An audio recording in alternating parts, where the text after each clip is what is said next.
For the Putnam City Pirates, tonight's matchup is a must-win to stay in the hunt for a playoff spot. Can three-star prospect Tajay McCoy lead this team to their first playoff appearance since 2017? Meanwhile, a victory tonight assures the Putnam City North Panthers a spot in the postseason. It's the Pirates and the Panthers in the Battle of the Expressway, and it's next on Friday Night Rivals.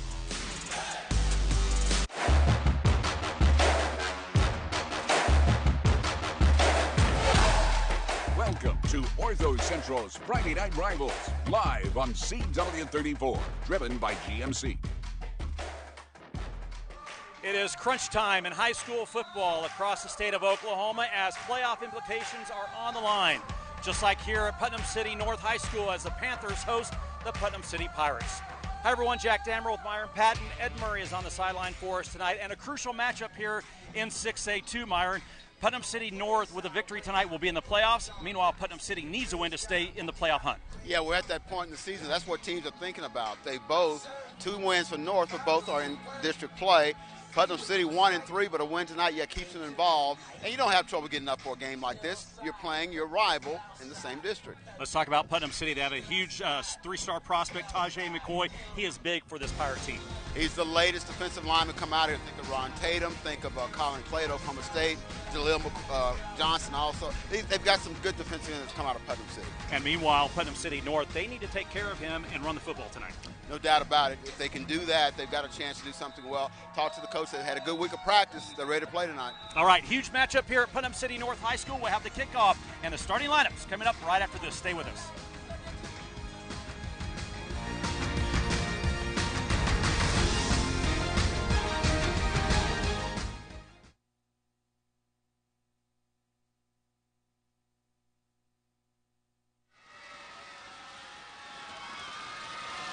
Panther fans, welcome to week.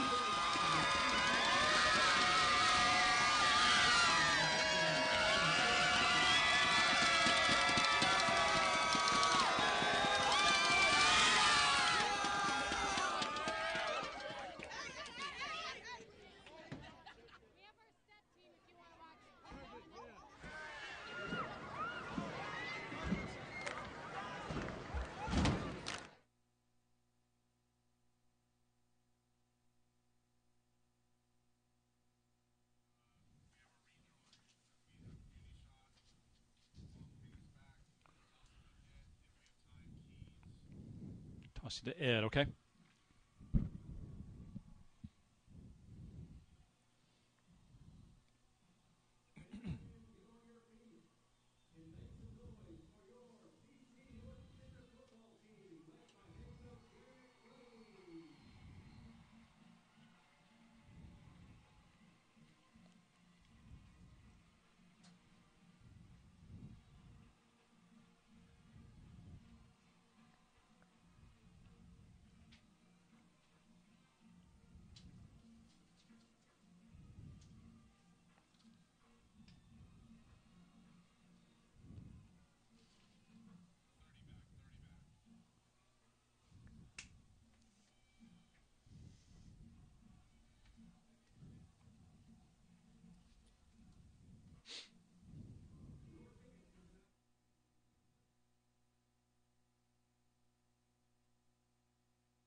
You're watching Ortho Central's Friday Night Rivals, live on CW34, driven by GMC. There is nothing like rivalry football in high school sports, and tonight it is a rivalry of 2 schools that are in the same school district. It is the Putnam City Pirates taking on the Putnam City North Panthers. Welcome everyone to another beautiful night. And before we have the kickoff, let's go downstairs and welcome the third member of our broadcast team, Ed Murray. Good evening, Ed. Good evening, Jack. The wind will be a factor tonight. It's blowing near side to far side, so it's a cross breeze. But Putnam City Stadium is also an east-west field, so both teams kind of used to this wind when it kicks up. Now, both teams come in at 2-5, so when you got evenly matched teams, guys, I always look for who's the best player on the field. That would be Tajay McCoy. Coach Derek Lane of Putnam City North says they've got a package to try to confuse the defensive end. He's ranked number 13 in the state of Oklahoma as a player. Coach Carter Whitson told his team to try everything. McCoy has 5 sack fumbles, all leading to touchdowns, and has another sack for a safety. So he can be a very disruptive force. If he is, Putnam City's in good shape. If North can confuse him, the Panthers should have the edge. All right, thank you very much, Ed. It is time for the Ortho Central kickoff. Ortho Central, we are part of your team, and the Panthers will kick it off tonight. And here is Diego Otero approaching the football, and we are underway from Putnam City North High School, and it is taken at the 5-yard line by the Pirates, right back up the middle, and then hit around the 25-yard line, 26, and so the Pirates will start 1st and 10 from their 26. As we look to the keys of the game tonight, Myron, for both schools, of course, it's Tajay McCoy for Putnam City, and for Putnam City North, they got to control the line of scrimmage. Yeah, McCoy is always the first page of the scouting report when you get to play Putnam City, and then, of course, you mentioned quarterback play for PC. Yeah, controlling the line of scrimmage for Putnam North, and, of course, you know, this is a game where rivalry comes in, emotions can be a part of it as well. Here's the quarterback for Putnam City, Judd Kiefer, a junior, 6'2", 185 pounds. And he starts with an empty backfield on the first play from scrimmage, and he's going to call his own number, and he's tackled for a lost sack back at the 23-yard line. And let's take a look at that Putnam City North defense, brought to you by the United States Coast Guard. There you see they are led in the secondary by Destin Lay and Terrell Churchwell, who we will call a lot tonight. After the loss, it is 2nd down and 12 for the Pirates from their own 23-yard line.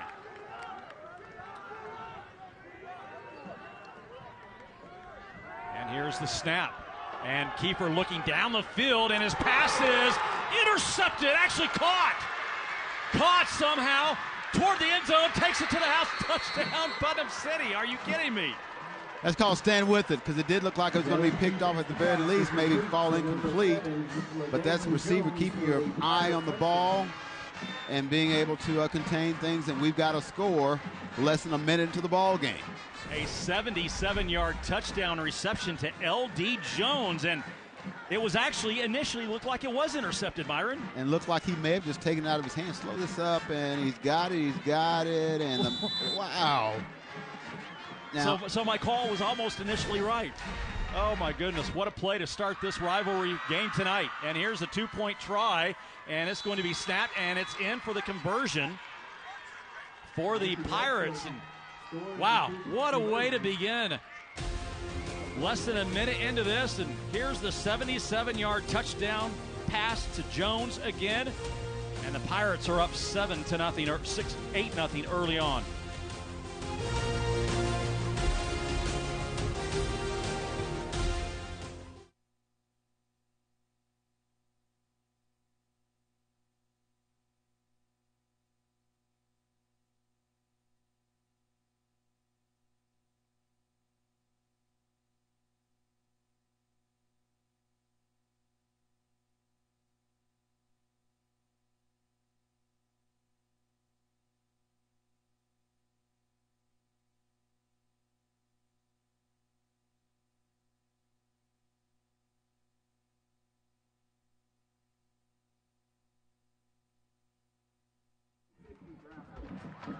Tickets can be purchased for $5 for 1 ticket, $20 for 5 tickets, or $100 for 25 tickets. You can win up to $500. The drawing ends at the end of the 3rd quarter.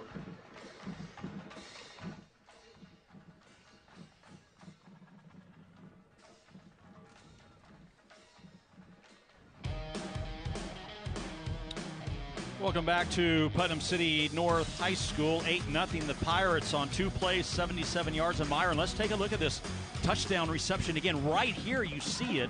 It rolls off of his leg, and he's able to make the catch. Yeah, because I was wondering, was the Putnam North defender down on his back? But you see, he never had it while he went down. So that's a good reception, you know. Because I was wondering, was the North defender on his back and then he took it, because it would have been down as an interception. But as you saw, he never had it until it rolled off his leg. That's a legitimate catch and a touchdown for PC for Putnam City. There's Alex Garcia on the Ortho Central kickoff, and he will send this deep into the end zone, and the Panthers will get it on the touchback, and they will start at their 20-yard line. Less than a minute here to start the game, and we already have fireworks. Here is the U.S. Coast Guard starting offense for Putnam City North. You'll see Robert Duke right there. There we go. Robert Duke will start at quarterback. Senior, 5'10", 170 pounds. Also look for Phil Jackson and Camarion Jones. And so here are the Panthers, their first play from scrimmage from their 20-yard line. I would say just underway, and here is the handoff. And out to the 25-yard line goes the ball carry. That is Jones. Isaiah Wallace on the carry, brought down by number 17. You got to go somewhere to top that last score. Here is the Putnam City North defense, brought to you by the United States Coast Guard. And there you see number 44, Tajay McCoy, playing that defensive end position. And he is a monster on that defensive end position, playing left defensive end here on this second down play. And here is Jones again on the carry. And Jones may have picked up a yard. And it'll bring up a 3rd and 4 now for the Panthers. Gain of 2. It'll be 3rd down and 4 for the Panthers.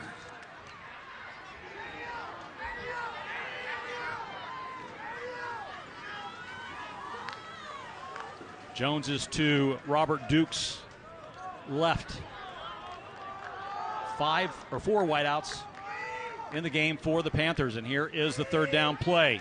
Duke trying to set up a screen, and they get it complete, but right there to make the tackle for the Pirates is big number 73.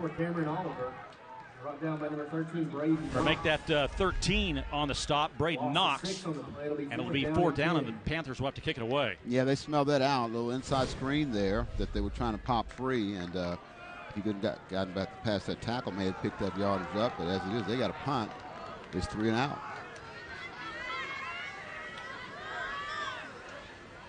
Here's Diego Otero to kick it away for the Panthers. Actually, that is not Otero, but the punt will go out of bounds, and the Pirates will get good field position near midfield. It's going to be right at, well, now they're going to walk it into Putnam City North territory. Let's see where they put it down. Oliver's punt rolls out of bounds at the 43-yard line. So it goes out of bounds at the 43-yard line. So the Pirates with good field position for their second possession of the game. And they're ready to go. I said, North, get out here, play some defense, man. They're lined up.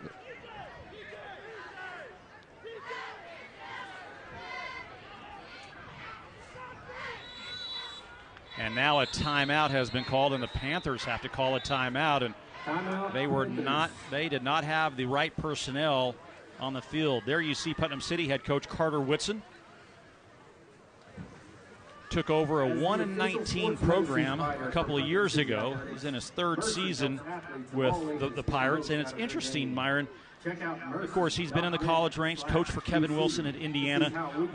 After Kevin Wilson was fired, though, from the Hoosiers, he went to a high school, Martinsville, and lo and behold, he took over a 1-19 program there. So he's used to taking over programs that start at 1-19 when he comes in. Yeah, he does, and of course, played at Oklahoma. He's got Dakota Austin, a former player at Oklahoma, with him on his staff.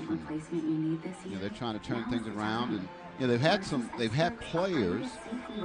I mentioned Ron Tatum earlier in the Open, a big defensive end who signed with Oklahoma and recruited by Texas. And Colin plays at Oklahoma State, but as far as getting that program going, winning games, that's what he's trying to build in his 3rd year. I think they're making progress, trying to get a playoff spot.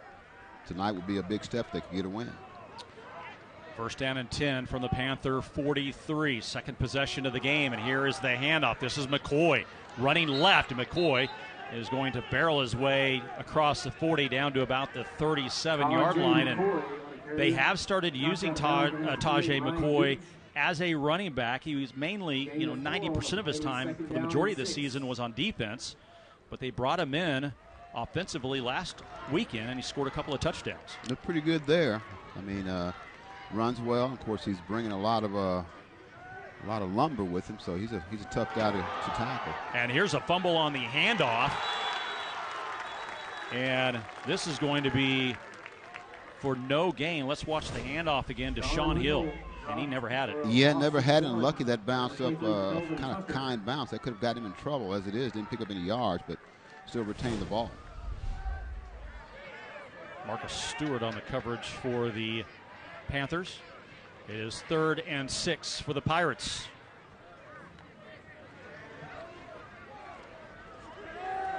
Kiefer in trouble.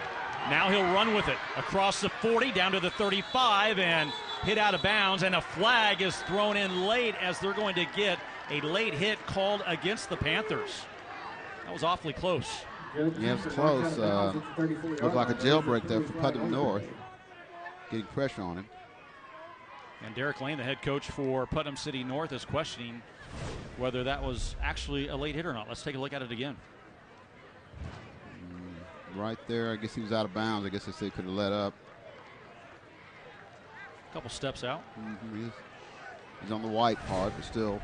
So the personal foul takes the football down to the 18-yard line. And the Pirates are threatening to go up a couple of scores early in this one. They are inside the Rose State College red zone.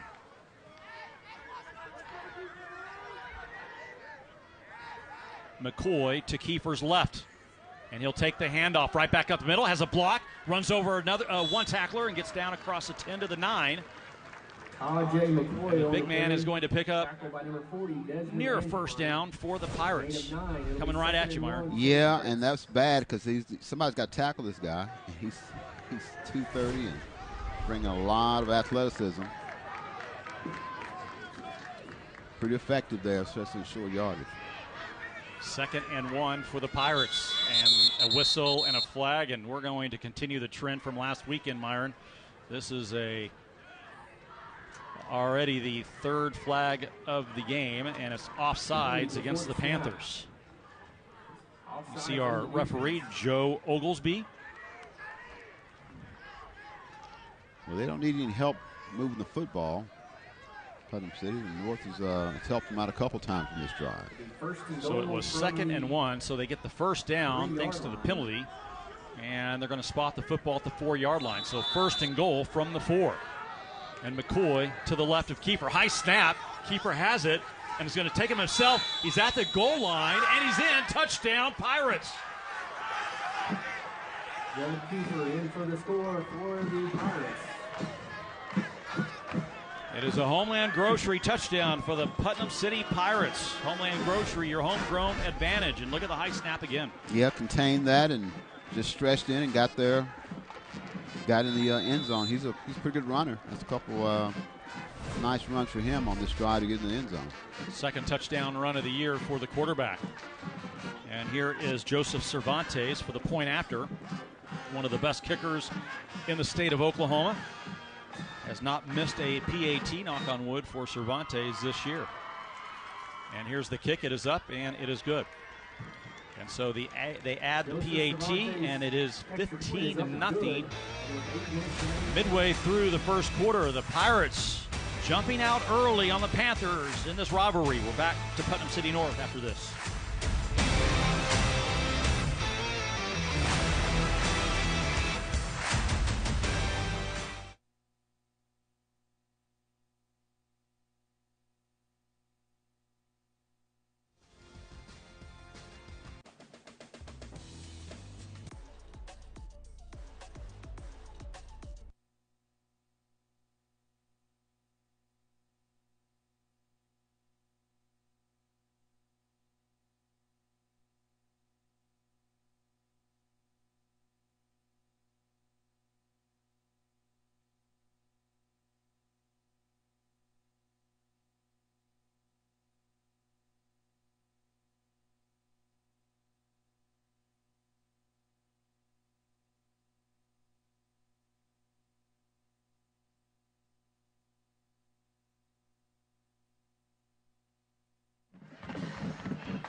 No.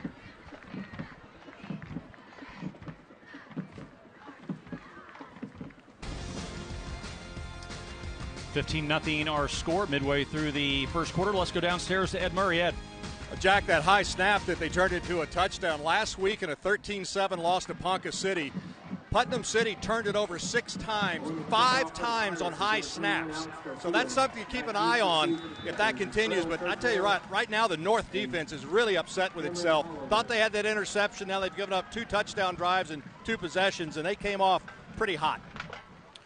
Here is the Ortho Central kickoff by Alex Garcia, taken at the goal line by the Panthers. And this is Cameron Oliver on the return. He gets out near the 20-yard line, and so the Panthers will have it for the second time tonight. That scoring drive for the Pirates, 5 plays, 43 yards, only a minute and 21 seconds. They've scored 2 touchdowns, Myron, in nearly 2 minutes. Yeah, the North offense needs to get a couple first downs, kind of slow the early momentum that Putnam City has going for them.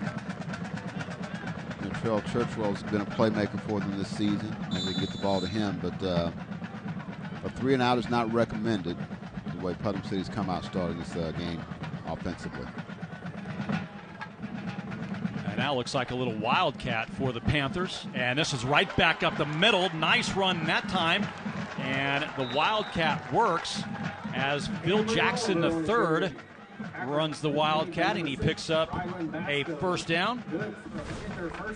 Actually, I said Phil Jackson. That was Cameron Oliver. Well, Cameron did a good job picking up some yards. That's the best play offensively here in this first quarter. And they'll stick with this formation. Oliver behind center, and he's going to take it himself, but he's going nowhere.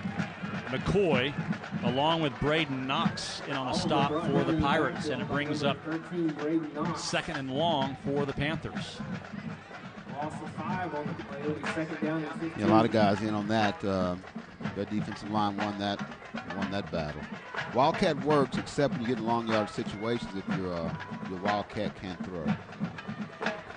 I'm not saying we may find out what his arm is like. A whistle and play has stopped. Something on the far sideline. They did not have the down marker set correctly. And here is the handoff right back up the middle. Here goes Oliver across midfield. Can he get to the end zone? To the 20, and he's going to take it to the house. Touchdown, Putnam City North. Cameron said, "You're not catching me." He said, "You're not catching me." I get in the open field, and it was like a foot race, a track meet, whatever, and he would not be caught. 72-yard touchdown run for the sophomore for Putnam City North, and they cut the gap in half. Yeah, and that's Mike Atco trying to run him down. Gave a good chase. Not fast enough. Diego Otero with the point after. 15-7 our score. Cameron Oliver, only a sophomore, his 4th touchdown of the season, working out of the Wildcat. And let's take a look at it again, coming right at our camera. Yeah, he just found a crease right there, and that's a foot race. And he's running, Atco's running, Oliver's running. There's a dive, put 6 up. Let's go downstairs to Ed Murray. Ed, what do you have for us? Well, first I want to update the Putnam City North sideline. It's now excited. They were really down after that last touchdown. But that play right there was what Coach Lane was talking about, the jet sweep action towards McCoy. McCoy went with the jet sweep guy, and that allows the Wildcat to go straight up the middle. That's what they're trying to make McCoy make a decision. Will he stay with the quarterback or will he go with that jet guy? That time it worked perfectly for North. 3 plays, 81 yards on the scoring drive for the Panthers. Really works the Wildcats fast. You know, they beat Capitol Hill last week, 48-0, Myron. They started the season off 0-4, and then they've been able to get a couple of wins in their last 3 games, turned it around a little bit. A win tonight will assure a playoff spot for the Panthers with the expanded playoffs for high schools in Oklahoma at the 6A level. Well, Coach Lane said that they had a good week of practice, thought they were ready to play. They're a young team at Putnam North. You mentioned he's a sophomore. Sophomore, yeah. Yeah, he's one of those young guys he's talking about. Looks like we got a game going. Here is the Ortho Central kickoff. Diego Otero approaches the football. This is going to be taken around the 5-yard line by Jones, who scored the first touchdown, and Jones will be thrown to the turf around the 26-yard line. We talked about Putnam City North. A win tonight would assure a playoff spot. Let's take a look at the district standings. District 2 in 6A2. And you'll see how close 4, 5, and 6 actually are. There we go. Lawton, Putnam City North, and Putnam City all right there, along with Northwest Classen, who mathematically is not out of a playoff spot with the top 6 going to the playoffs. Capitol Hill, of course, eliminated at 0-7, so you see how important tonight's game is.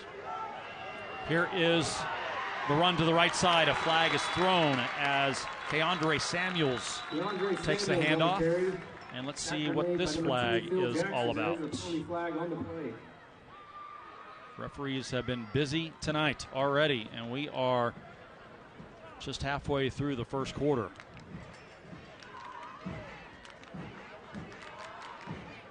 They're pointing, they're talking. What's the number? Holding on the Pirates. And they will take it to set up another first down. Let's look at it again. Right there. Right in your living room. Ball be moved back to the 18. Oliver Oswald, number 6 for the Panthers in the maroon jersey, the one being held. Good work by our crews once again tonight, the best in the state in high school football, no doubt about it. Their camera work is superb each and every week on Friday Night Rivals, Myron. No doubt. These guys are good.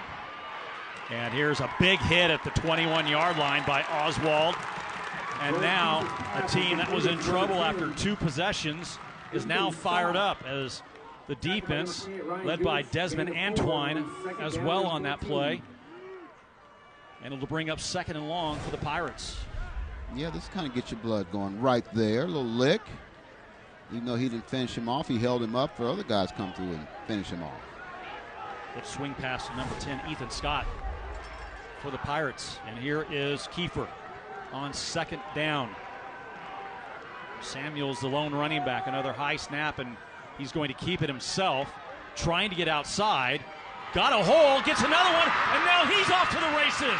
He's at midfield to the 30, at the 20, and he's going to take it to the house. But there is a flag back at the 25-yard line, the line of scrimmage, and this one is coming back. A hold on the Pirates. Yeah, the referee said, I'm not even going down and running. I'll just stay back here and let you know that this is going to come back.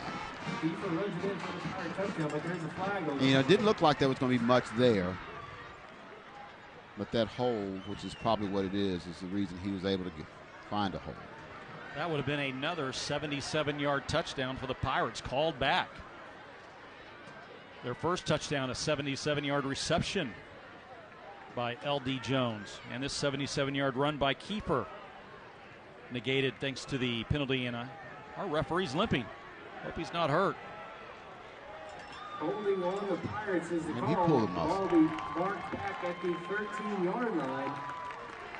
It'll be 2nd down He is and 23. definitely limping, a noticeable limp. And let's watch this again. Let's Maybe see. right there, 55, kind of maybe possible. Or right there, Right maybe. there. Yeah. Number 94 held. Dominique Doss.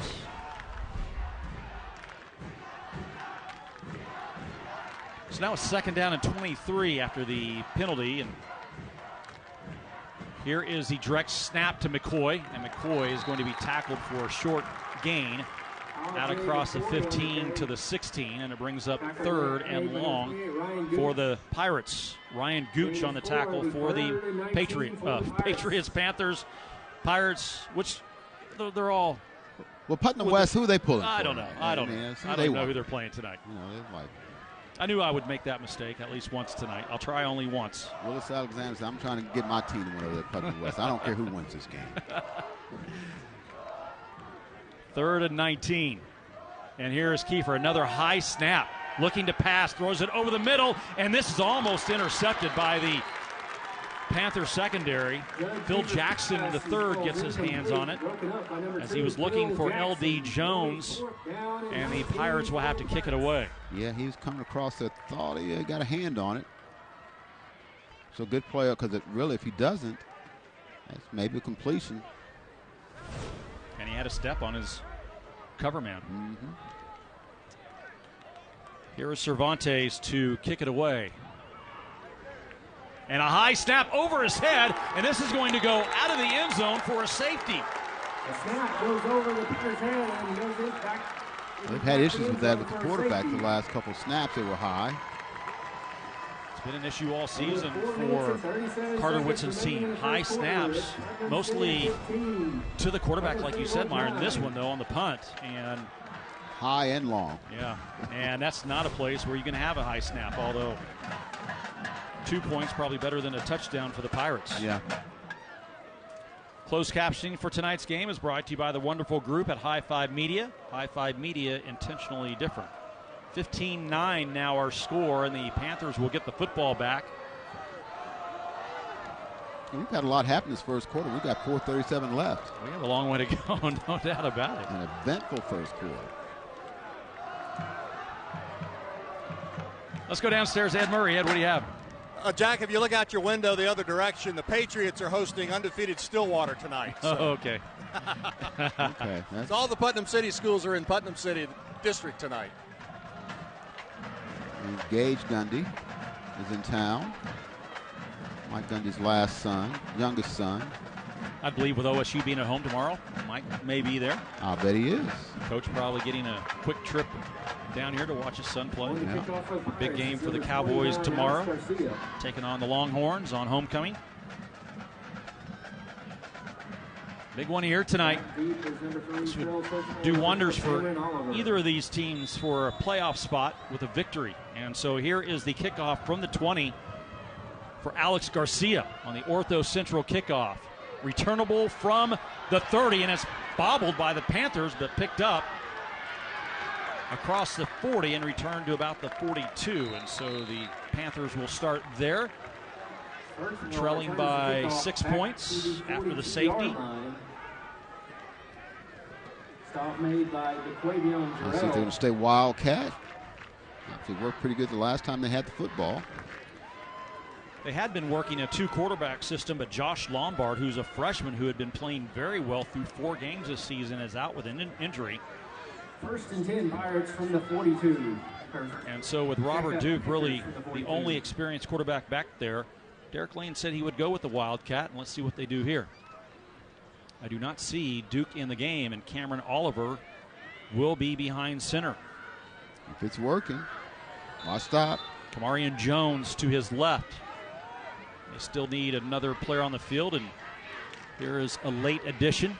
Luke Ellis runs on as a wide receiver. And here's the handoff to Jones. And there's a flag thrown in right where Jones lands, around the 43-yard line. And let's take a look. There you see the young freshman quarterback that is injured, Josh Lombard. They really think highly of him. Only a freshman, just 14 years old, and has already been in 4 games with the varsity team here in Putnam City North. They really have high hopes for him in the future. Yeah, if you're playing as a freshman, that says a lot about you as maturity-wise, athletically, and mentally as well. Run the offense. He had 150 yards against Choctaw. That is not an easy team to get some yardage against. They've struggled offensively this season, no doubt. I'm talking about Putnam City North. But again, they racked up the yards last week against Capitol Hill in a 48-0 rout. Here is the Wildcat again to Oliver, and he's going to be dropped for a loss of 2 yards. So now it brings up a mile to go for the Panthers back at the 30. It'll be 2nd and 22. Here you see Braden Knox, number 13, on the stop. Second leading tackler among those linebackers for the Pirates.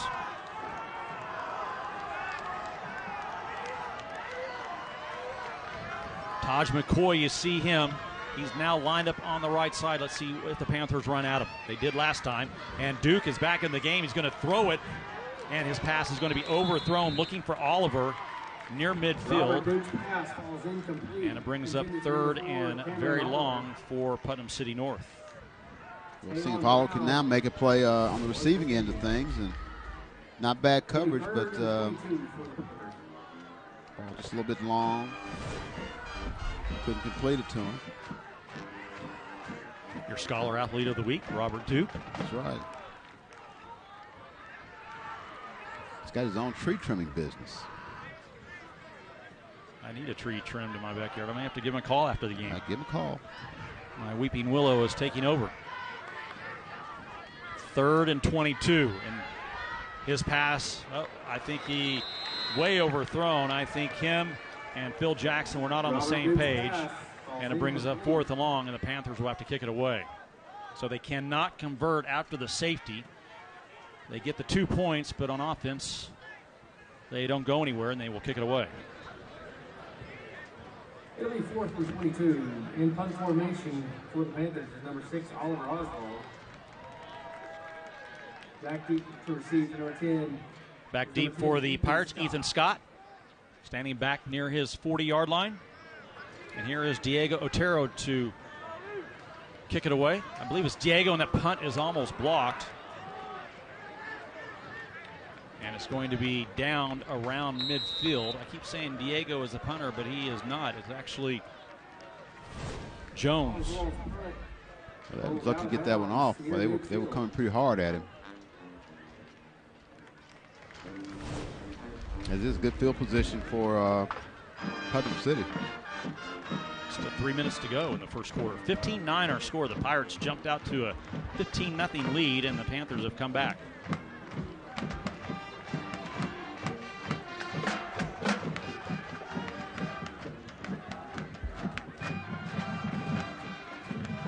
Good crowd on hand for this inter-district rivalry between Putnam City and Putnam City North. Stands completely full, almost both sides. Here is the handoff, and this goes to Samuels, and Samuels for about a 3-yard gain brings up 2nd down and 7 for the Pirates. TJ Bohannon on the stop for the Panthers.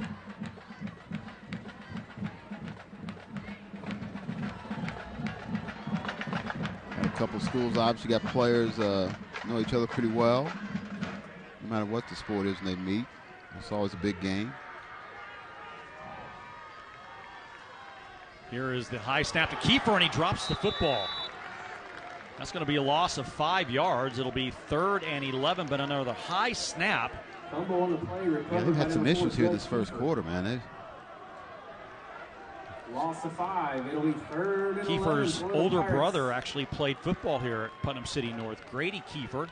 He's got a younger brother who is still in the 8th grade who has yet to decide whether it be Putnam City or Putnam City North. Here's a flag and procedure on the Pirates before they can snap the football. I just noticed some names on the charts of guys like, look at Michael Macias. He's at Putnam City. I remember Tim Macias, who played at Putnam North back in the day, was a big offensive lineman. I said, well, is he related to him? But he's at Putnam City. And guys go between schools sometimes. I mentioned Kiefer. Well, Kiefer, 6'2", 185, a standout basketball player for the Pirates, and another whistle, and this a timeout by the Putnam City North Panthers.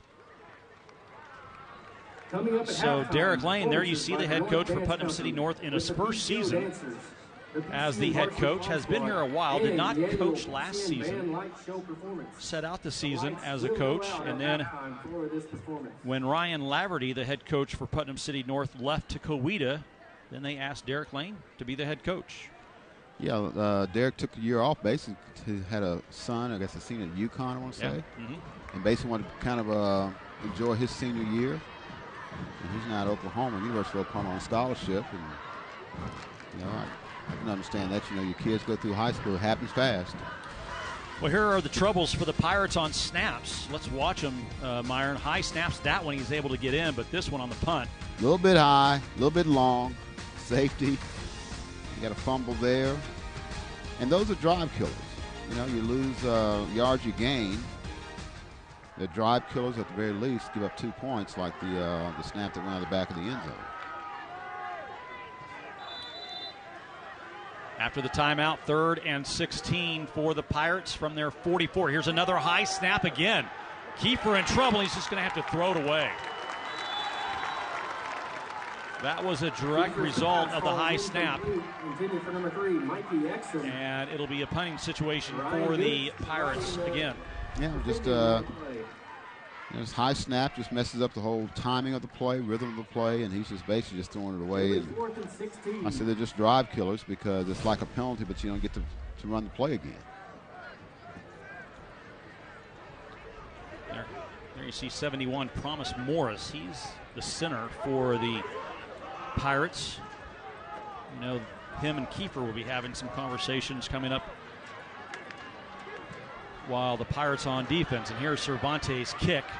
And this is bobbled at the 20 and run out of bounds there. Cervantes kind of went down after the play, but I think he was more acting, trying to draw. We did not talk about his acting career during the story. I forgot to ask him about that, you know, but wants to go to Tulsa. I'm sure they got a nice drama school at Tulsa. You know, you never know. I mean, look at this.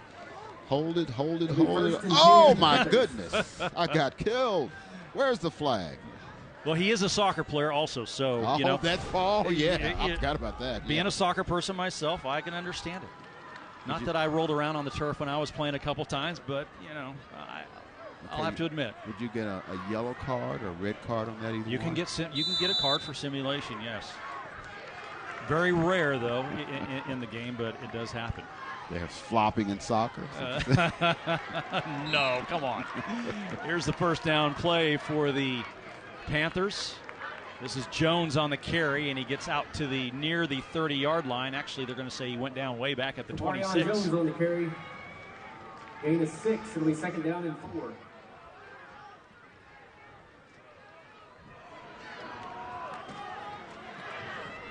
Here is Duke, and his pass way past his receiver, but there's a flag down as Phil Jackson III. Basically got tackled, but was it catchable, I guess?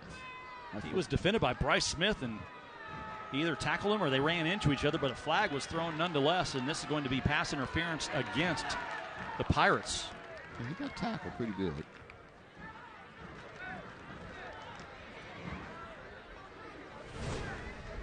I mean, there it is right there. And they're both on the turf, yeah. Pass interference on the Pirates. So it's a first down for the Panthers out to the 41-yard line. Duke yet to complete a pass, I believe, so far tonight.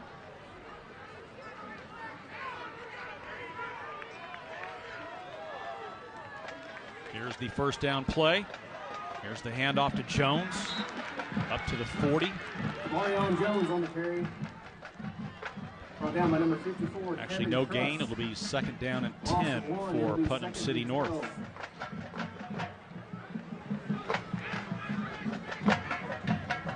Always wanted to see where Taj McCoy is, number 44, ranked 13th nationally as one of the top edge prospects in the nation. Probably basically has his choice of what school he wants to go to, and a whistle and a timeout has been called by the Pirates with 48 seconds remaining in the first quarter. Attention fans, if you're missing a Lowe's, well, I can tell you where he won't go.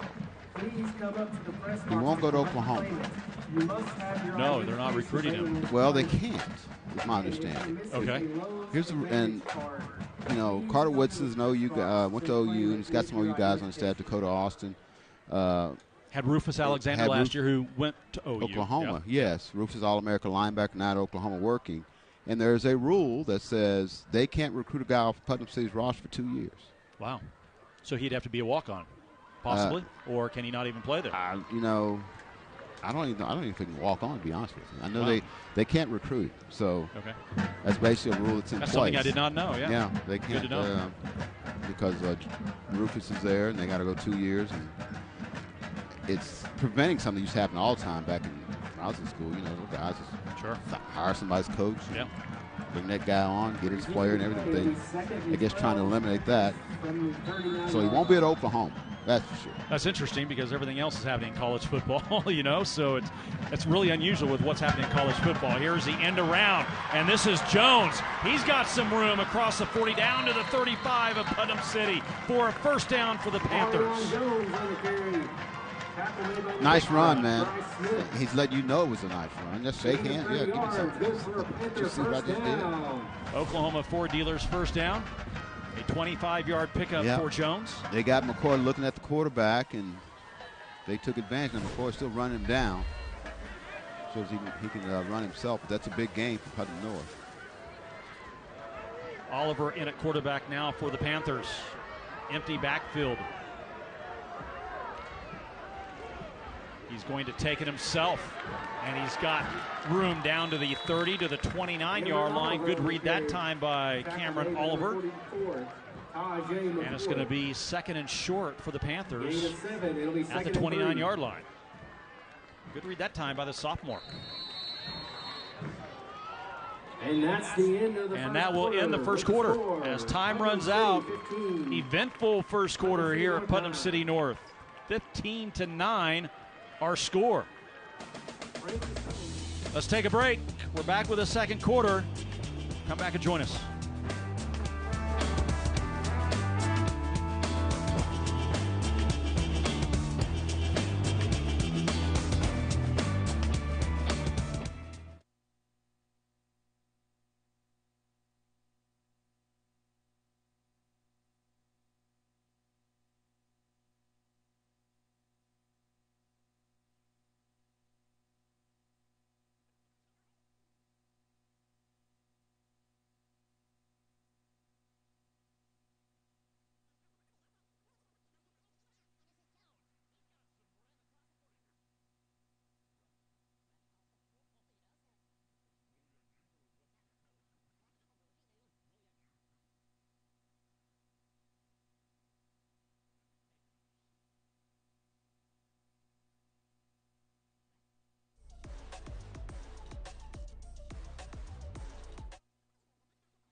We're back for the start of the second quarter. Here is Cameron Oliver as we start the second quarter for a first down run for the Panthers. Jack Dammer, Myron Patton, Ed Murray from Putnam City North High School. Putnam City North Stadium opened up a couple of years ago. Beautiful new high school stadium for the Panthers, who used to play, all the schools played at Putnam City Original at their stadium until each of them got their own stadium, which is what should happen. Yeah. It's like the Edmond schools did a couple of years ago as well. They all got their stadiums. And so there's also tied some NCAA rules as well. But, yeah, you like to have your own digs. First down play for the Panthers, and here's a mix-up. The handoff actually goes to Churchwell, and he makes up some room and gets a good carry on first down out to down to about the 15-yard line, but that looked like it was trouble to begin with. Yeah, it didn't look very smooth at all. Guys kind of like running each other, like, oh, excuse me. Can I have the ball? Yes, I got it. And Churchwell's a good runner with the football in his hands, and he gets positive yards out of it. He's a wide receiver, but they use him in the running game a lot. He came in with over 400 yards rushing on the season. A past Scholar Athlete of the Week. 2nd and 4 play, another high snap, and here's the end around, and in the backfield, Taj McCoy makes a stop on Kamarion Jones. Kamarion Jones on the carry. And it'll be 3rd and about 5. Damian Hardman. Loss of a yard on the play.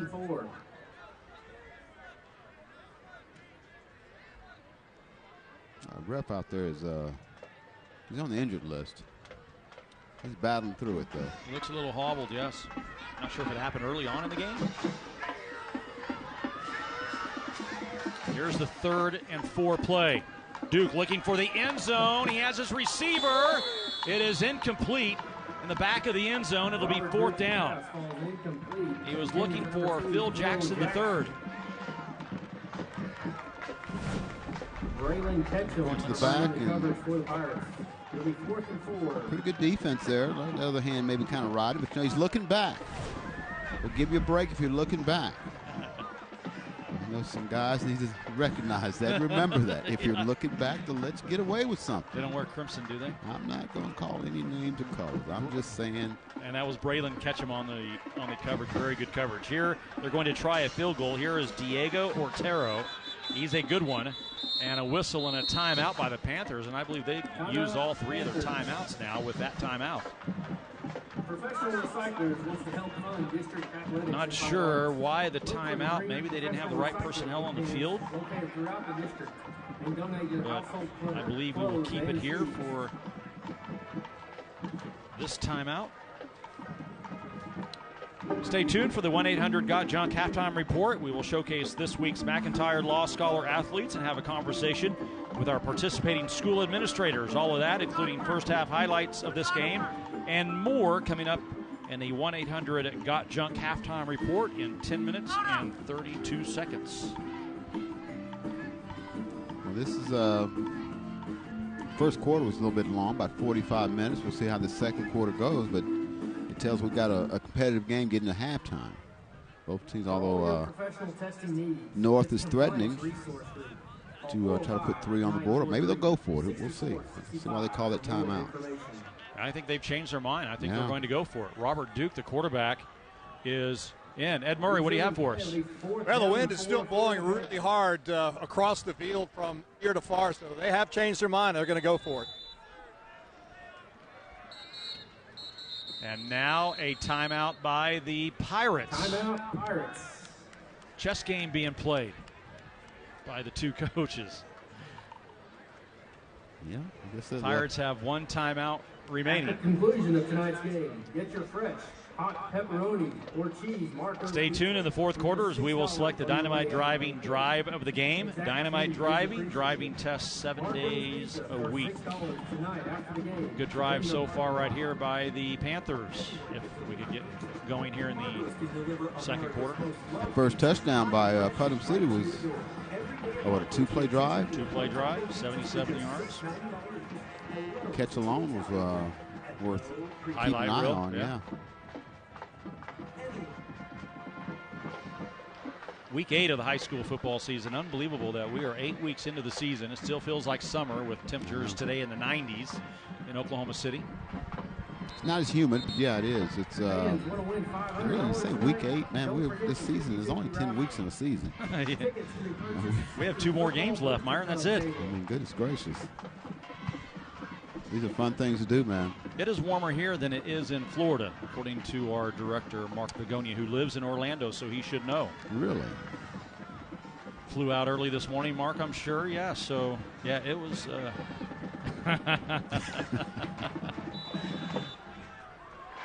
So they're going to go for it. Here's Robert Duke back behind center in the shotgun formation. Churchwell to his right, but now in motion, and Duke's going to toss it toward the end zone, and this is way overthrown. And They're going to turn it over on downs unless, is there a flag? There is a flag down around the goal line, around the 3-yard line. Let's see what this is. This will be, if it's pass interference, it gives the Panthers a first down. It is holding on. It is holding, well, there's 2 penalties. There's a roughing the passer penalty and a defensive hold. And there you saw, I guess they call a late hit on Duke. And so that's an automatic first down, half the distance of the goal line. Fresh set of downs. I believe the roughing the passer was on Jackson D'Souza, who you see number 33, and now Duke comes out of the game and Oliver comes back in at quarterback. It is first down and goal at the 7-yard line. Rose State red zone. Yeah, it's a shame for Putnam City because it looked like you had 2 receivers in the same pattern, and I don't think you wanted that if you're Putnam North. Here's a mix-up, and Oliver is tackled at the 5-yard line. Taj McCoy again on the stop. A lot of confusion between Oliver and the wide receiver on the end around. The running back was like, give me the ball. Oliver says, no, I'm keeping it. So they're lucky they didn't fumble it. The running back's looking, no, give it here. There you see 21, Kamarian Jones. They have lined him up behind as a wideout, and now he is to the left of Duke. And Duke's quickly going to toss it to the corner of the end zone, and he's looking for Phil Jackson, and he caught it, but he's out of the back of the end zone. It's going to be incomplete, and it brings up 3rd and goal. Braylon Ketchum on the coverage again. Braylon Ketchum providing the coverage. Yeah, if they line up this way again, a nice little slant route is open to the left for North. I don't know the way the corner was lined up on that last play. Clock is stopped, and Carter Whitson had a conversation with the referee, Joe Oglesby. I said 3rd down. It's 2nd down and goal for the Panthers. There was a penalty, illegal formation on Putnam City North. So we'll replay 2nd down. I'm confused, Myron. The refs got to be on. They've had a lot of flags, a lot of calls to make here. Duke at quarterback. And now movement along the offensive line. We may be here all night. Garrett Kitchko, the right guard, moved before the snap. I think Duke was trying to move one of his slot receivers, and as he was, Kitchko thought they were snapping the football. So it's 2nd and goal still from the 15-yard line. And I've always said maybe if the offense, you're moving back, you don't want to do that, but you have more field to work with instead of just the back of the end zone. Trying to look at the positives of this. 6th flag tonight. 11th play of the drive coming up for the Panthers if we can get it off. Jones is to Robert Duke's right.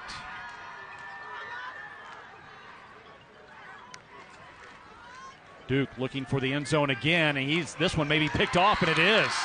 The Pirates have intercepted Robert Duke in the back of the end zone. No one was around. And Bryce Smith has his 2nd interception of the season. Yeah, he ended up going into double coverage. All right, let's take a break. 15-9 score. Let's take a look at Smith's interception again as we head to break from Putnam City North. We're back after this.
Back at Putnam City North High School, Jack Damerl, and Ed Murray in a key 6A2 District 2 matchup between Putnam City North and Putnam City.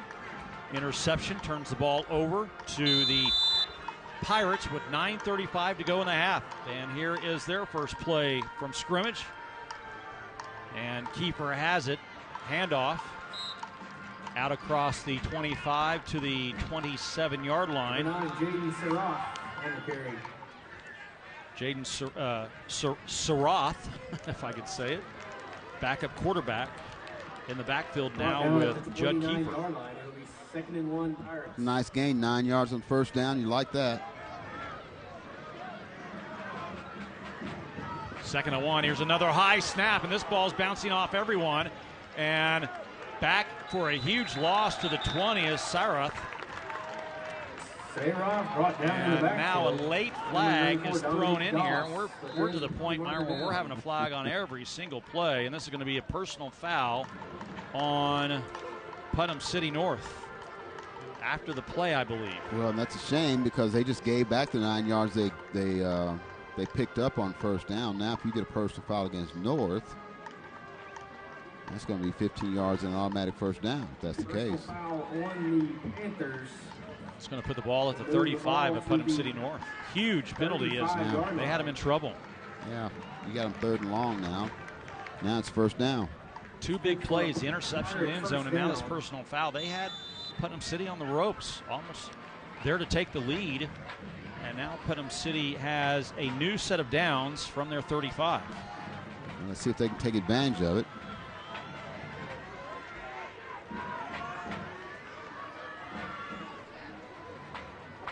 Press coverage there on the right.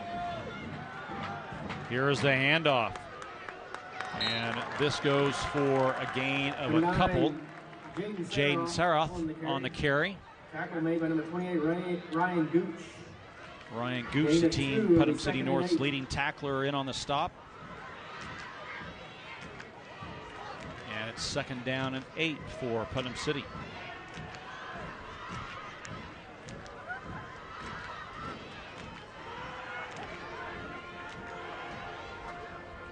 Tight formation now for the Pirates. 3 wide receivers to the short side of the field. And here's another high snap, but he gets it down, and here's the handoff to Saroth. And he gets a first down across the 45 to about the 48. And Jaden has a Brahms first down for the Pirates. From our farm to our store, only Brahms gives you more. I love the pecan pies at Brahms. They're good, aren't they? Oh, my gosh. Best ice cream around. If we don't have ice cream at home, we're in trouble. When you know it's bad, you feel guilty when you eat. Man, this is yeah, nope. Here's another high snap.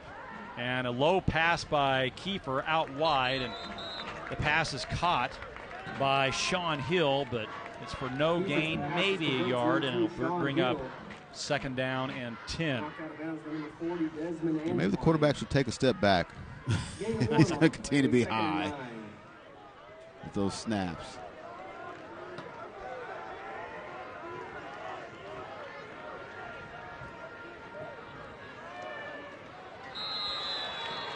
And trying to guess the count, Ryan Gooch jumps off sides, and that'll be a 5-yard penalty on the Panthers once again. I believe this was their 8th penalty of the night.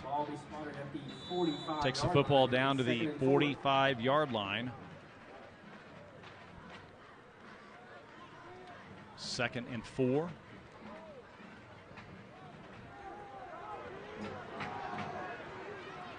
Plenty of time on the play clock, now down to 10 seconds for Kiefer.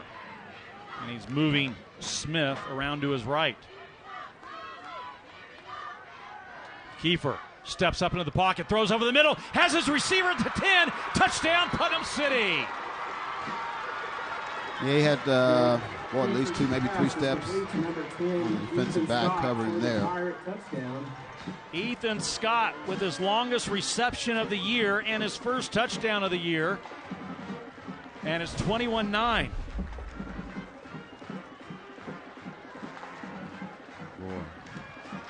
Just found him. That's one of those plays. Just don't overthrow it to him. He hit him right on stride, too. And now the Pirates acting as if they're going for two, and now Cervantes will come in for the point after.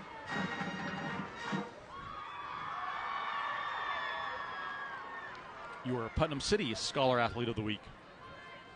Yeah, I think it almost surprised me when they went for two early because they got such a good kicking game. His kick is up, and it's good. So he adds a point after. It is 22-9, but there is another flag on the play. It's going to be roughing the kicker on Putnam City North, so they will tack that on the kickoff or just decline. So a 46-yard touchdown pass. As we head to break, here it is. Ethan Scott. And the Pirates lead 22-9.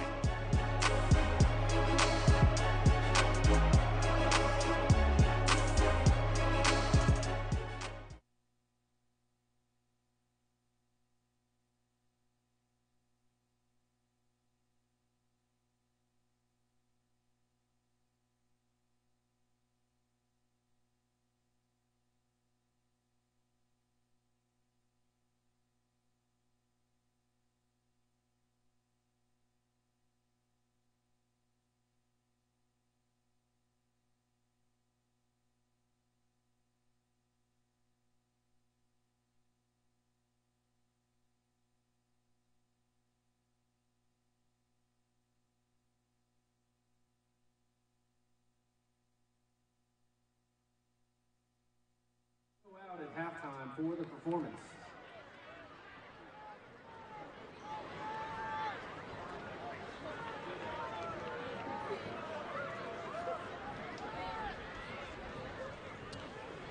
Welcome back, everyone, to Putnam City North High School. 22-9 our score after the 45-yard touchdown pass to Ethan Scott.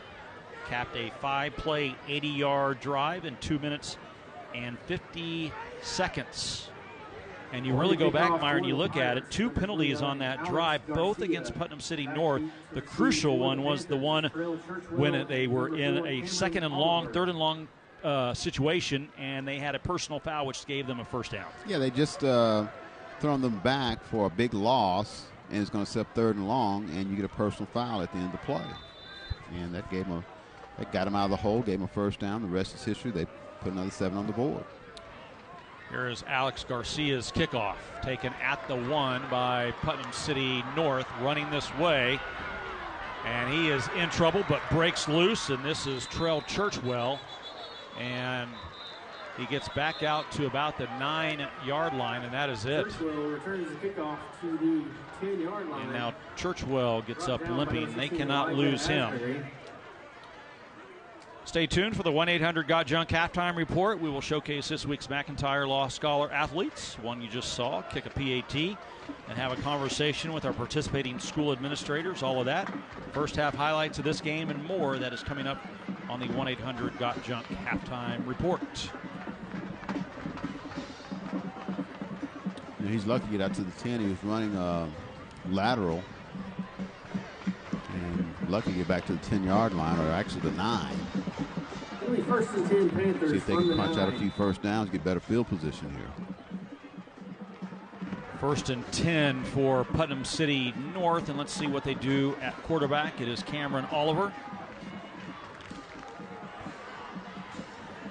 Back in the shotgun formation. 5 wideouts now for the Panthers, and Oliver calls his own number, and he runs into a brick wall right there at the line of scrimmage. Actually may have lost a yard. Oliver on the carry. Jackson D'Souza in on the play, and some pressure on the edge by none other than Taj McCoy. Come in and get some of that. And D'Souza makes the tackle, and now he's hurt in the back of the end zone. There you see Taj McCoy. As a junior, one of the top tacklers defensively in this state, obviously for this team. Led this team in sacks, already leads this team in sacks again with 8 through 7 games. And again, we talked about his offers. He has a chance, except for OU, as we talked about, to go. Just attended trips last week to Colorado and Tulane, among other big-time schools. So they've had a history here just in the last few years. I mentioned Ron Tatum in our open, and he was I guess it's about 4 years ago. And well, how about last year's quarterback, Marcellus Hawkins? Yeah. He was quite the player. Hard to replace him at quarterback. Kiefer's done a good job, though. Of course, coming up at the end of this game, we will choose our GMC player of the game. Still up in the air right now through a quarter and a half. Yeah, it's open. And D'Souza is walking off under his own power, so that is good news for the Pirates.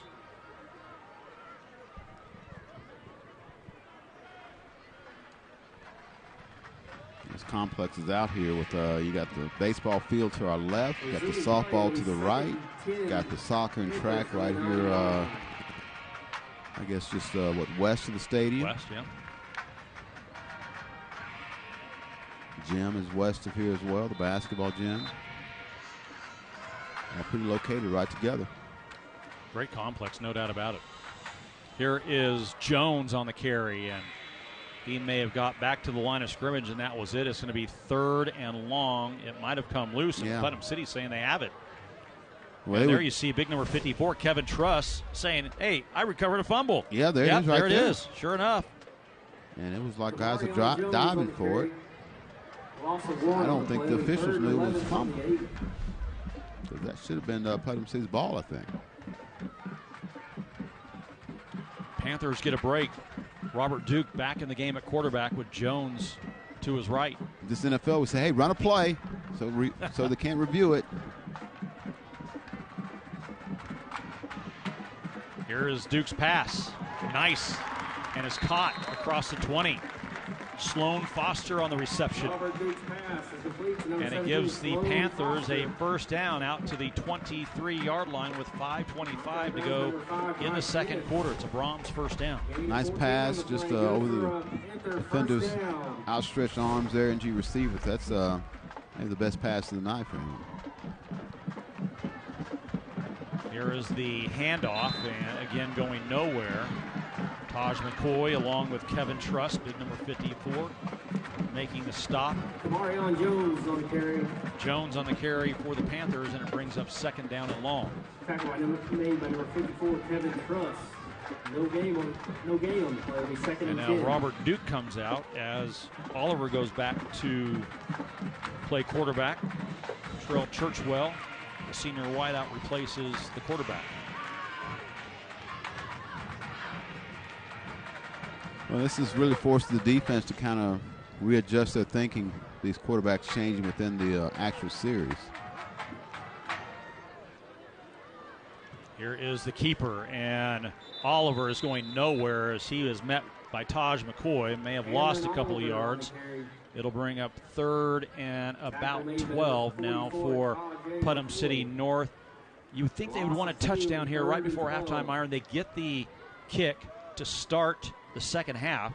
So if they could put a touchdown on the board, they would have some momentum with the football coming out of halftime. Oh, yeah, no doubt. And that's why this is such a big play. If you're North, you can keep this football and take a few more minutes off the clock even if you don't score. I think I've been saying Taj. I apologize to Tajay. It's actually Tajay. Boy, had his man there. Yeah. Wide open across the middle, and he cannot find Foster. He's like, man, I could still be running. But right there, a little bit too far in front. He knows if he gets his hands on that, that's a foot race. And I don't know if he scores or not, but he's going to pick up a lot of yards. 4th down now for the Panthers as they will kick it away.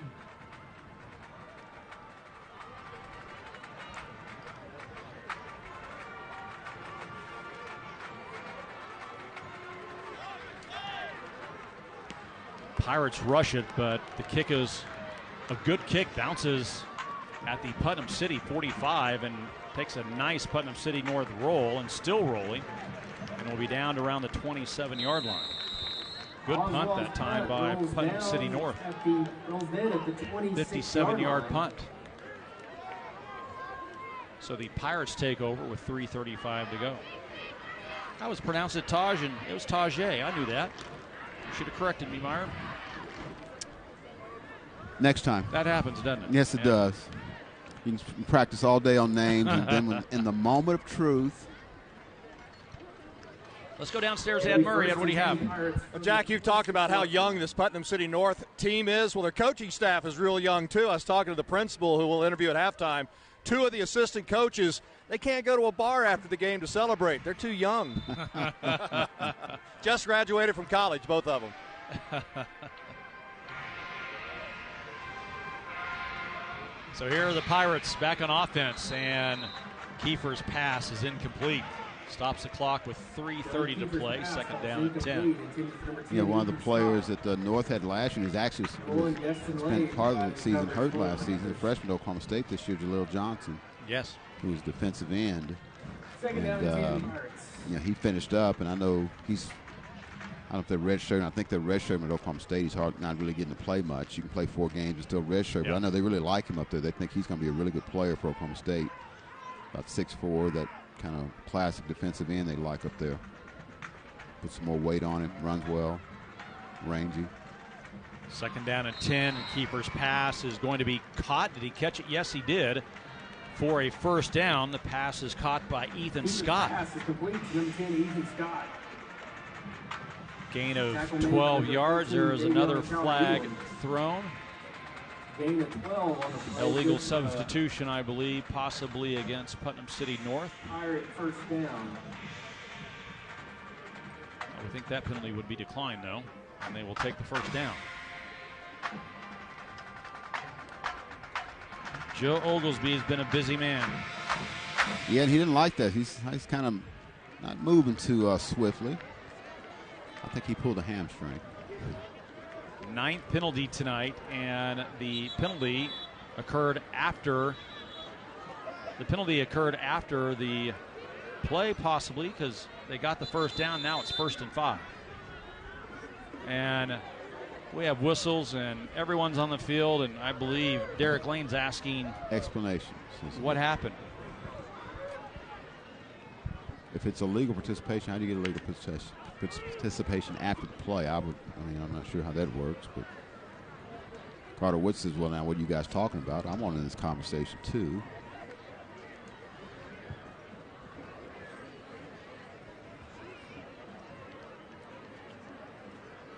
Well, we'll try to settle this here in a second. Now the officials need to talk it over.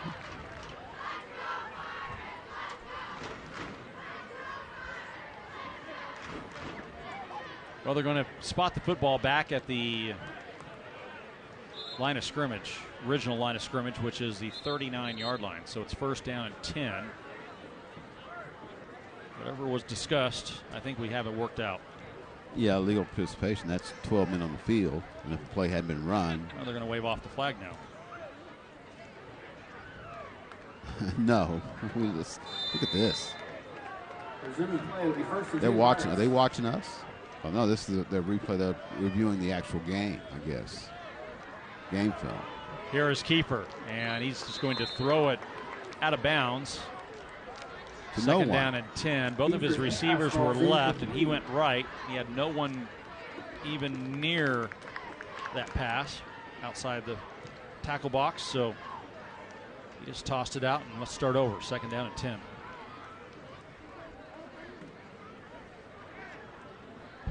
Second and 10 Pirates. Bryce Smith now running back along with Kiefer. And here's the second down play. Another high snap. Kiefer in trouble.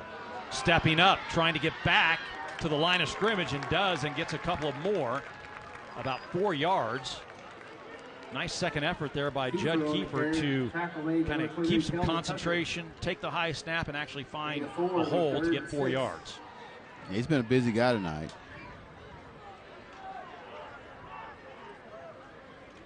Say officially 5 yards, so 3rd and 5 as the clock runs now under 3 minutes.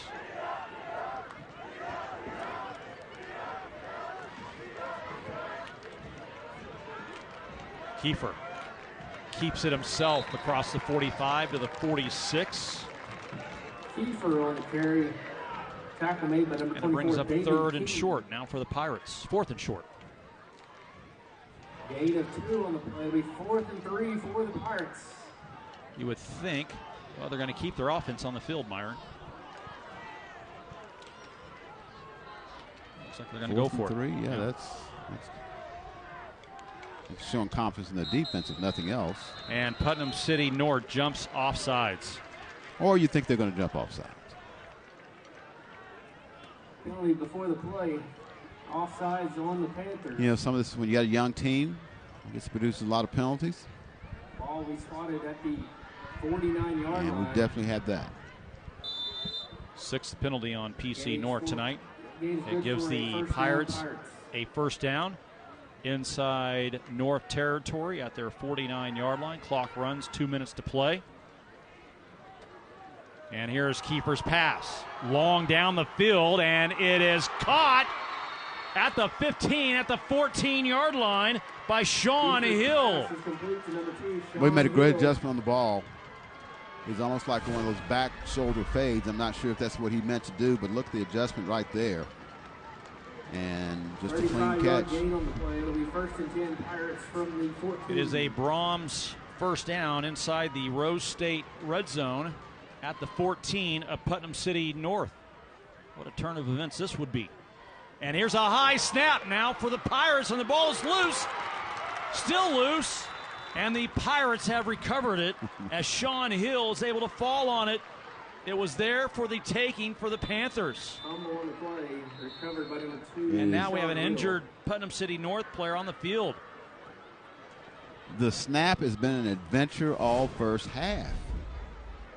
I mean, and should have had it right there. And I guess that's Sean Hill diving over to get the ball. And the last 2 plays, he's made big plays for the Pirates.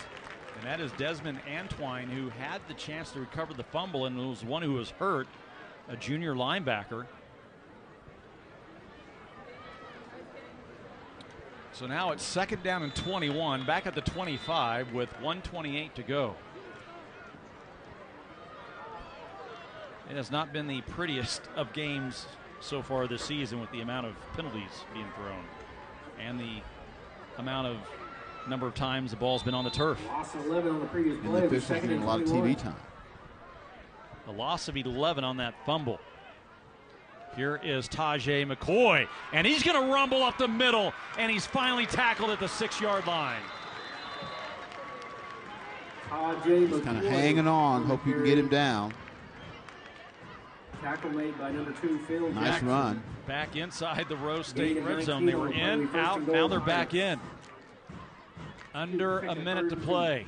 What's the snap going to be like? 3rd and 2 for the Pirates.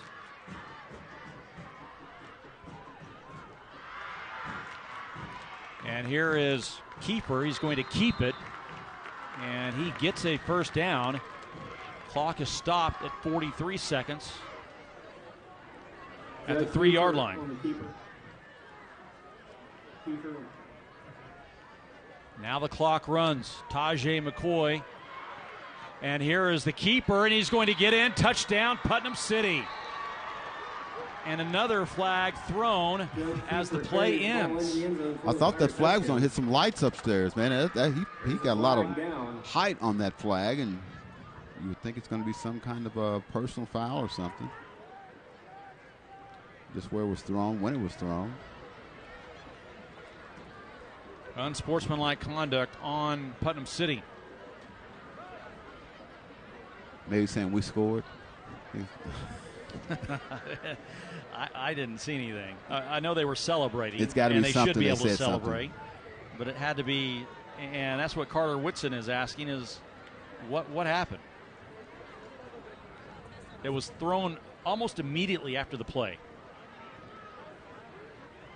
and now the referee Joe Oglesby is asking the Panthers what they want to do with the penalty. And they're going to enforce it on the kickoff. Stands after the play. They could take it on the extra Unsportsmanlike point, but with conduct that on the kicker, Pirates. he'd probably hit it anyway, so they're going to take it on the kickoff. Maybe they can get good field position and perhaps score. And just a quarterback keeper, and I don't know, maybe you should go into center for all your snaps, if possible. I didn't see the unsportsmanlike, but of course we're way up high and 70 yards away. So here is Cervantes for the point after. I'm sure he said, I made an ACT of score this. What'd you make? Or something like that. Kick is up, and it is good. And so Cervantes remains perfect with PATs on the season and is now 29-9. Just when PC North has had their chances to get back into this game, and mistakes, penalties, fumbles, interceptions. Ladies and gentlemen, we invite and PC North, Putnam City hadn't played a clean game. I mean, they've had some penalties that set themselves back, and high snaps, things of that nature, fumbles. But they've overcome them with the help of Putnam North. And right now they got a 20-point lead. All fans remain in your seats during the performance. So Putnam City North will get the football back and should be fairly good field position because the penalty will have them kick off from around the 30-yard line. Let's go downstairs to Ed Murray. Ed, what do you have for us? Well, Jack, I want to update you on number 40, Desmond Antwine. He was hurt a couple of plays ago, shoulder injury, but he's going to be okay. Also, didn't Coach Whitson talk to us about how his quarterback is a star player on the basketball team, and he's using his jumping ability quite well here in the first half? That was a 10-play, 73-yard drive by the Pirates in a minute 33 seconds. They are not taking a lot of time to put points on the board. Doing it well tonight, 29-9. Yes, and Kiefer has had to use his leaping ability on a couple snaps, or several snaps, not a couple. On the kickoff for the Pirates, quarterback, too. Alex Garcia. Back deep to receive for the Panthers is number 6'2", 185. Number 4, Cameron Oliver. Here is Alex Garcia on the Ortho Central kickoff. And actually a very good kick taken at the 20. Running right is Churchwell, and he's going to be swarmed under around the 31-yard line with 28 seconds to play, and the Pirates come out of that mess saying they have the football. He's not willing to give it back. Right now, by number 28, Braylon Ketchum. Braylon Ketchum said, hey, I got the football. From the 31. It's only a matter of time, I would think, possibly in high school, although you don't have camera work like we do on most every game, but most every game now is streamed in one way or the other. And if you ever have improvement, Myron, I would think in that category among most high schools, you might see some type of replay down, some years down the road. Well, they talk about shot clock in basketball. That's something they've talked about. Here is the handoff, and this is Jones on the carry. And he was hit hard at the end of that play, and he is down. If you watch the end of this play, he was really hit hard. And now we have a timeout with Jones on the injury. Yeah. Off of the knee. Looks like he hit his head on the knee of Jaden Saraf. The neck was kind of bent. Pretty good. Pretty good there. Trainers immediately out to attend to Jones. Only a junior. Top running back for the Panthers. Only running back for Putnam City North this year with over 100 yards rushing in a game. And they have a lot of coaches and a lot of personnel all around him looking at that neck area. Yes. So I hope it's not anything serious there. He got a pretty good lick there. We'll see what they come up with. Always got to be careful in these kind of instances. It's Coach Lane there. This gives us time to tell you that we will be in Bethany next week as the Bethany Broncos host Blanchard. And here is good news as Jones is getting up under his own power and able to walk off under his own power. That is a good sight to see. Neck could be a little bit sore.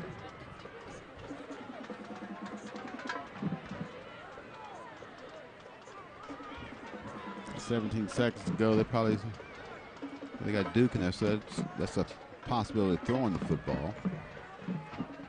Good sportsmanship right there by number 5, Bryce Smith for Putnam City, over to shake the hand of Putnam City North's head coach, Derek Lane. So now back to action, and the clock runs. 15 seconds to play. Here's a quick pitch out, and is caught by Jackson, and Jackson out near the 45-yard line as he's pushed out of bounds with 7 seconds to play. Bryce Smith, who we just talked about, number 5 on the stop. So one more play possibly for the Panthers here in the first half, trailing 29-9. Gain is good for Panther, first down.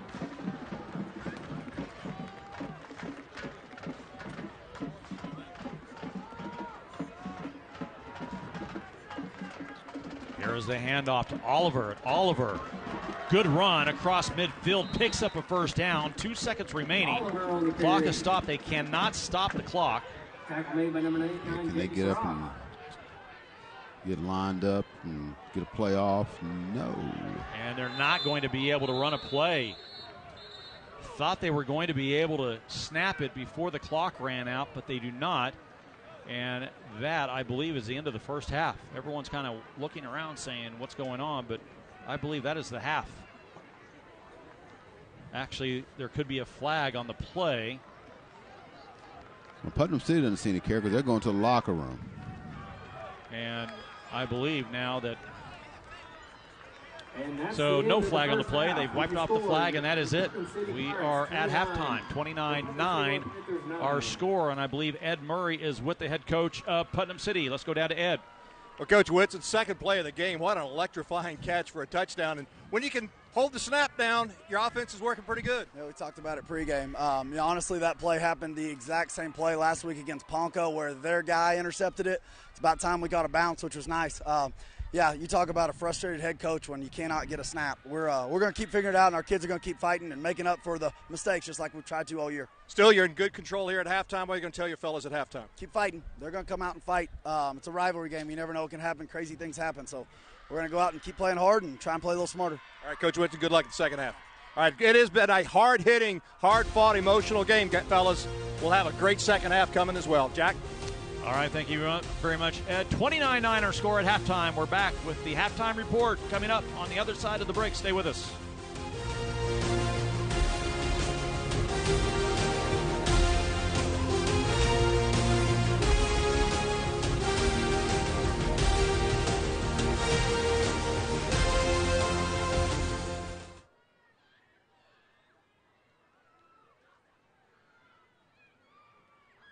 McIntyre Law, wearing my iconic brand. The Panthers starting quarterback. Add baseball and wrestling on. Most of the time when the quarterback makes plays, like you said. High school Rotarian and AP main weapon in the. Out here, no warm up, make PATs all day. Like You're a better athlete than they think. Sometimes, yeah.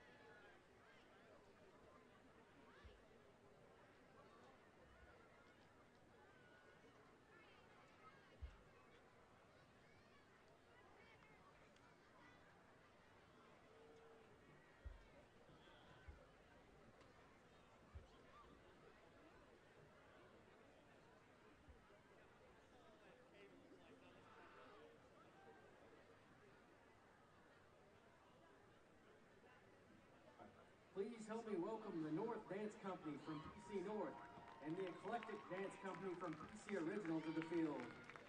This summer they collaborated to perform together, and here is their performance for all of you.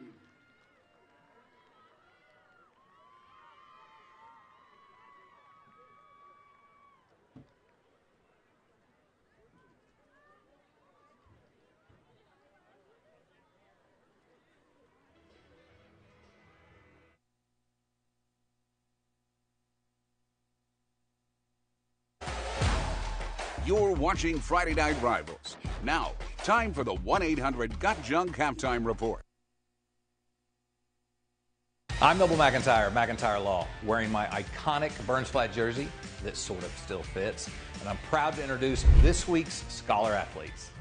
Putnam North Scholar Athlete of the Week is Robert Duke, a 4-year varsity player and senior team captain who is the Panthers' starting quarterback. Add baseball and wrestling honors to the list, as well as a 3.5 GPA. He's a busy guy playing a leadership role at the ultimate leadership position. I love being out here and trying to hype these guys up, and most of the time when the quarterback makes plays, everybody's hyped up and making plays. As good as things have been on the field, life away from football has had its challenges with family issues at the forefront. But football has always played a role. You don't got a bag you carry around.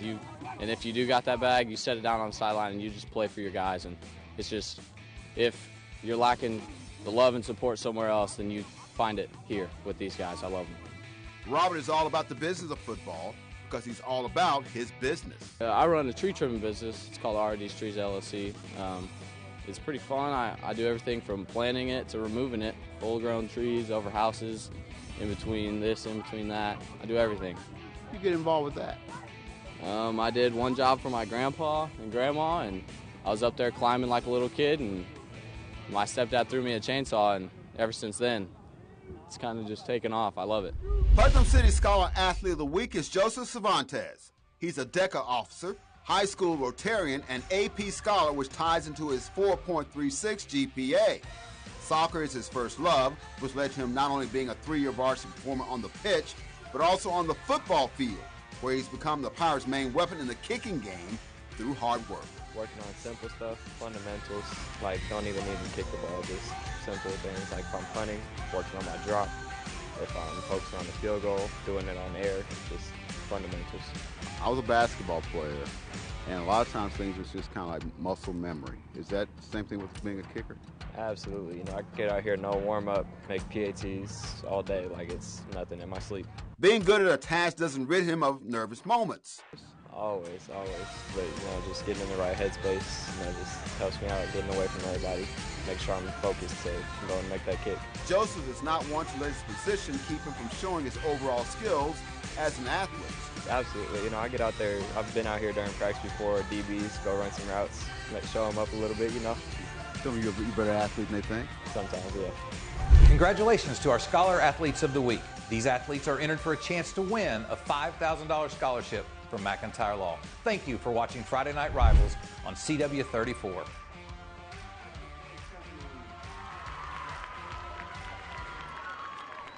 And welcome back to Putnam City North Stadium, where the visiting Putnam City Pirates lead 29-9. And joining me is the athletic director for all of Putnam City schools, Dr. Dick Ballenseef. And Dick, we were at Putnam City last year when it's just such a pride factor for each of these high schools now to have their own stadiums, their own facilities, their own logo out there at midfield. It is, and we're very proud of the facilities we have in the district, Ed. Everybody gets to play at their own home field, and we've had Heisman Trophy winners, NFL Hall of Famers, and you know, Sam Bradford played here at Putnam North and never played one home game in his whole career. He played at neutral. I know, that is amazing. What do you think about 6A this year with having 6 playoff teams from each district? I think it's a good thing, Ed. You know, some people may argue that opinion I have, but if you look at it, it offers more opportunities. It rewards the first and second place teams for being first and second. You get a bye, but it gives opportunities for student athletes to continue to play, and I think that's great. Other sports do it. For instance, we're going to regional cross country tomorrow. Everybody goes. We have the same thing in track. Everybody goes. In basketball, everybody goes. So I think it's a good thing, and I think the OSSA did a good job with that.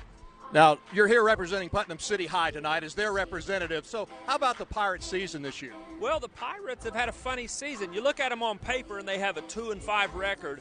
They are actually 3 plays, Ed, away from being 4-3.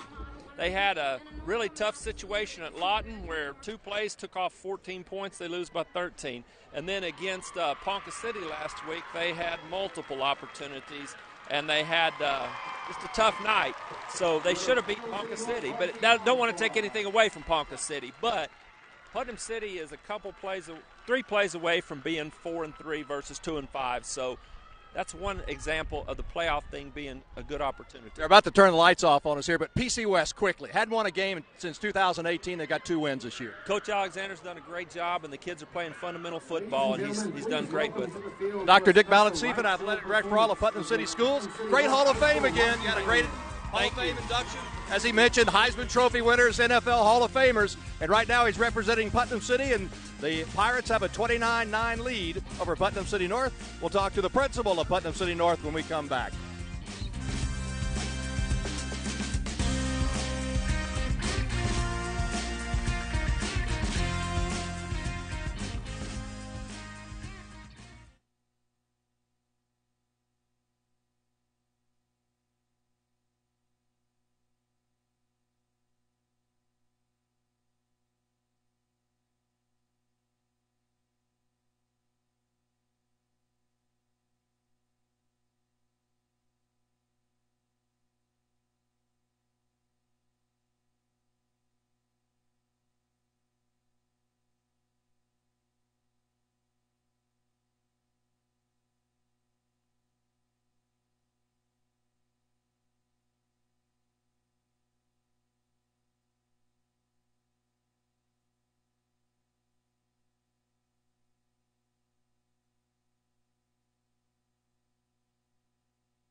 You're watching Friday Night Rivals. Now, time for the 1-800-GOT-JUNK halftime report.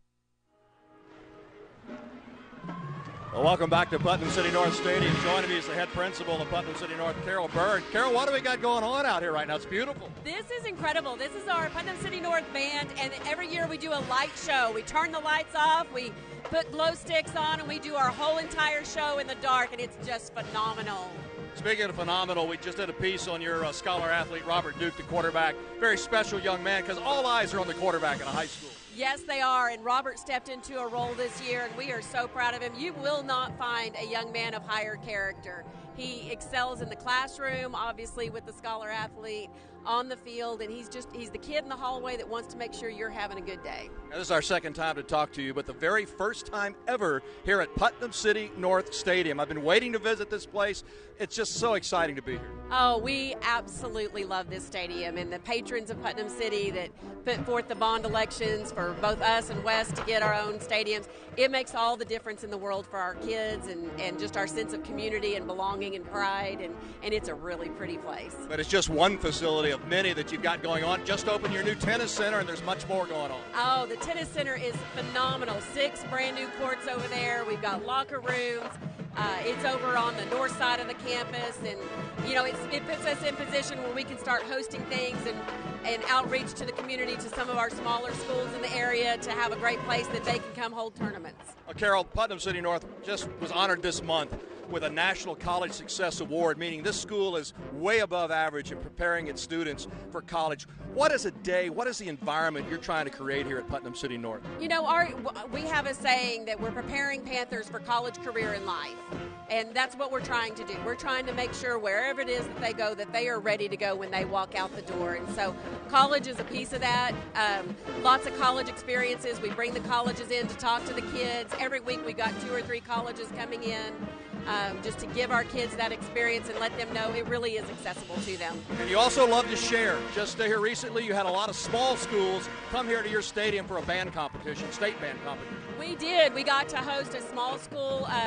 I believe it was a state competition. We had probably 20 bands here all day long. It ran beautifully, and with this gorgeous stadium, we were able to do that, and it was just a great, great day for bands. Well, speaking of great, our game sponsor, Ortho Central of Norman, every home game we like to give the home team a charitable donation from Ortho Central of $500, and it goes to Putnam City North this week. Thank you so much. This is so generous, and it will go to good use. We really, really appreciate it. Thank you. All right, let's shut up and let's enjoy the band, huh? All right, we're at halftime here at Putnam City North Stadium, where the Panthers trail 29-9, but a second half still to come.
You're watching Friday Night Rivals. Now, time for the 1-800-GOT-JUNK halftime report. Friday Night Rivals would like to thank our sponsors for tonight's game: Norman Regional Hospital, Ortho Central, GMC, McIntyre Law, and 1-800-GOT-JUNK. We'd also like to thank High Five Media, Oklahoma Ford Dealers, Brahms Ice Cream and Dairy Stores, Rose State College, Homeland Grocery, Dynamite Driving, and the United States Coast Guard. Welcome back to Putnam City North High School. We are at halftime, and don't adjust your TV sets. This is the halftime show by the PC North Band. The lights are out, and this is a very creative, innovative halftime show that I've ever seen, Meyer, and this is a thing to watch as this light show continues here at Putnam City North. This is really cool. It's good stuff, man. This is good stuff. I've been to a lot of bowl games. Orange Bowl, they always do a big halftime special and things of that nature, and they do things like this. This is really impressive. I give Putnam North Band and administration a lot of credit for what's going on. Well, let's talk first half first for the stats. There you see total yards, 266 for Putnam City. For Putnam City North, 175. But there you see very balanced attack for Putnam City with 165 through the air and 101 on the ground. Yeah, they're getting it both ways and been able to move the football, and it's just one of those things. First downs are pretty close, 10-7. Turnovers only one for Putnam North, but that was an interception. They were about to score, at least maybe get a field goal at the very least. Yeah. And they throw an interception in the end zone. So that's a big reason why Putnam City's got a 20-point lead here at half. Let's take a look at some of the first half highlights, and it started off crazy second play from scrimmage, and this occurred. Yeah, this has got to be one of the plays of the year with this touchdown because it was almost an interception. I was thinking that possibly it was maybe should have been down, but it was a very good play. And, of course, the quarterback keeper there for the second score. It looked like they were going to run away with things, but North got some offense going with the Wildcat. Yeah, and here is Cameron Oliver on his own long run, and he takes it to the house and brings Putnam City North back, and they had chances after that with this bad snap, and we'll talk about the bad snaps more coming up. But again, Putnam City is able to overcome that, and there's the interception, and then they score again. Yeah, and this one right here at the end of the second quarter, Ethan Scott gets free in the end zone, a couple yards pass, and then, of course, the touchdown right there at the end makes it 29-9 here at the half. And again, the lights are slowly coming back on after the awesome halftime show by the PC North Band. And let's talk about those bad snaps because it was quite the ordeal in the first half. It caused a fumble, several fumbles. The punt, of course, a bad snap there. You see it right there. That led to a safety. But it was an issue this first half. Yeah, they're drive killers. It's like a penalty, but you don't get to drive over the play over again. And just the timing off of the plays are off balance, off. And, of course, here's sets up what will be third and long. Another high snap. I said, hey, maybe move the quarterback back a step or two because it was a problem through the entire first half. And you see Carter Whitson trying to get things squared away. Never did really get squared away in the first half, despite some nice gains here by Putnam City. And it became such an issue that at halftime, while the lights were out, and there you see the touchdown, despite the high snap, and there you see another touchdown despite the high snap, that at halftime, in the dark, guess what they were doing? They were practicing the snaps. And there's a beautiful catch. You got to get in when you can get it in. And, yeah.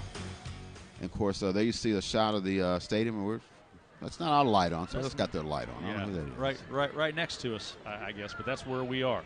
So, yeah, but all right, we are still at halftime, 29-9 our score. We'll return with more right after this. Stay with us.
Welcome back, everyone, to Putnam City North High School. Jack Damerl with Myron Patton from What is so far right now a dark stadium here at halftime. They turn the lights out for a beautiful halftime show. Some things are happening here at halftime. It looks like it's going to be delayed a little while longer, but quite the first half, Myron. 29-9 our score. Right when you thought Putnam City North was going to get back into the game, then a mistake occurred, and Putnam City took advantage of it. Yeah, they did. Putnam City jumped on them fast with the first score, that long-distance play.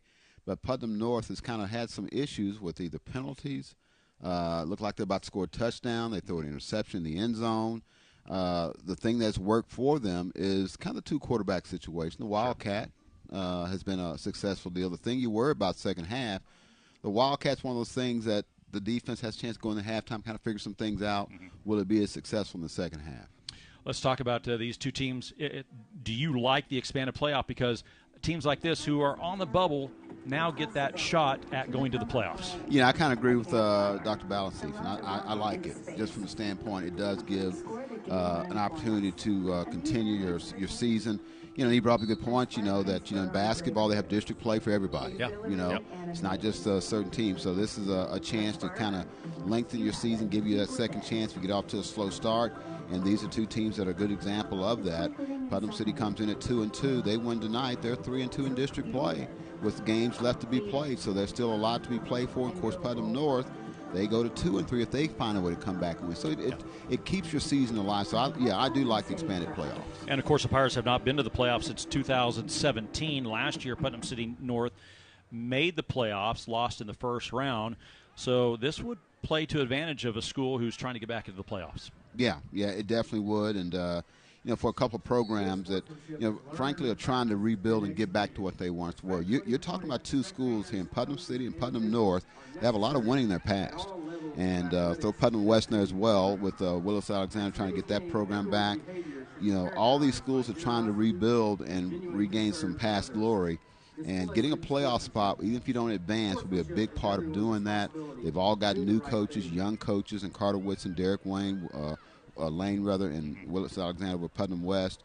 That'd be a big step for them. So hopefully they can make those steps and get these programs back to where they once were. 29-9 our score here at halftime. Let's hear from Quail Creek Bank. Saving tip is sponsored by Quail Creek Bank. Hi, I'm Pam Duran, and I'm with Quail Creek Bank. Did you know that banks and credit unions are the safest place to store your money? Don't walk around with cash in your pocket, in your school locker, or in your backpack.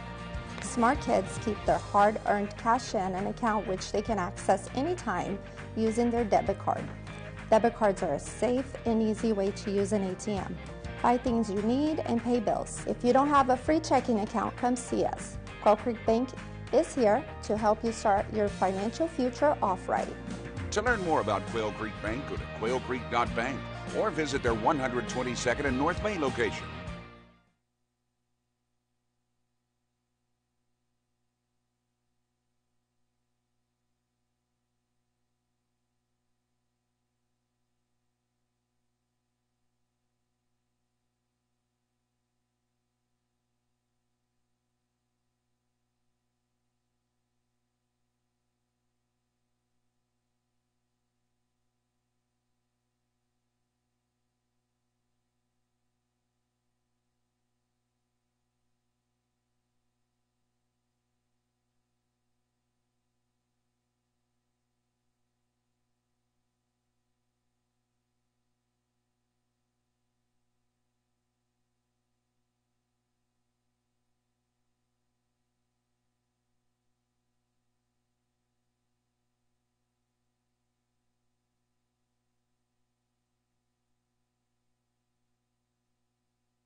Welcome back, everyone, to Putnam City North High School. We are at halftime here at Putnam City North.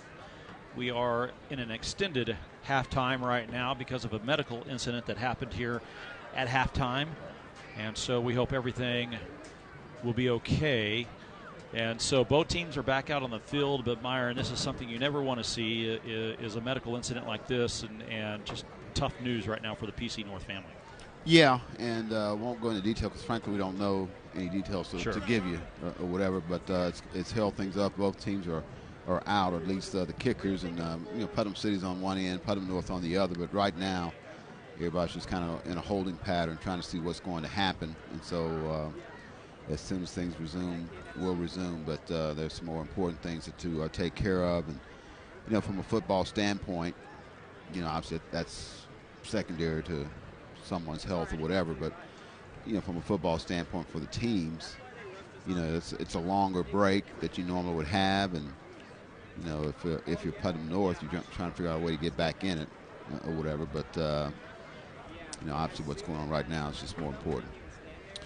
Next week we will be in Bethany as the Bethany Broncos take on the Blanchard Lions, and that will be a big game because you have several teams in Class 4A right there. If I pull up the schedule for 4A, there you see it. Next Friday, 7 p.m., Week 9 of the high school football season. Flying by. Unbelievable that it's already going to be Week 9 of the high school season. But again, we had Blanchard earlier in the season. Bethany having a tremendous season going into tonight with only one loss. Blanchard right there at the top with Newcastle and all those schools right there. That's a tight race. Yeah, and really you're talking about two schools, two programs that every year they put out good product. Bethany and Blanchard, both. Jeff Craig down at Blanchard, we've done them the last couple of years, did Bethany last year as well. And that'll be a tightly contested ball game. I'm pretty much can guarantee that's going to be a fourth quarter game. Joe Archer has a good team at Bethany this year. Mm-hmm. And right now, Bethany cruising in the fourth quarter. They're already in the fourth quarter, 48-0 over Hera. So they're going to move to 7-1 by the time we see them. And Blanchard with a 41-0 lead over Bridge Creek in the fourth quarter. So it's going to be a 7-2 versus a 7-1 team next week. So talking about two teams at the top of the district, the fight for district championships. I mean, and that's what you got this time of the year. You got teams that are either trying to stay in the mix, like the teams we got here tonight. Maybe, if Putnam North wins, they're kind of in really good shape. Putnam City trying to get in good shape. Next week, it's about, hey, we want to win district. Yeah. We want a first-round bye. Yeah. So this when you get to the end of the year, that's what these games are about. Somebody's playing for something for their season. So that's what makes it really good when you get down to Week 8, Week 9, Week 10.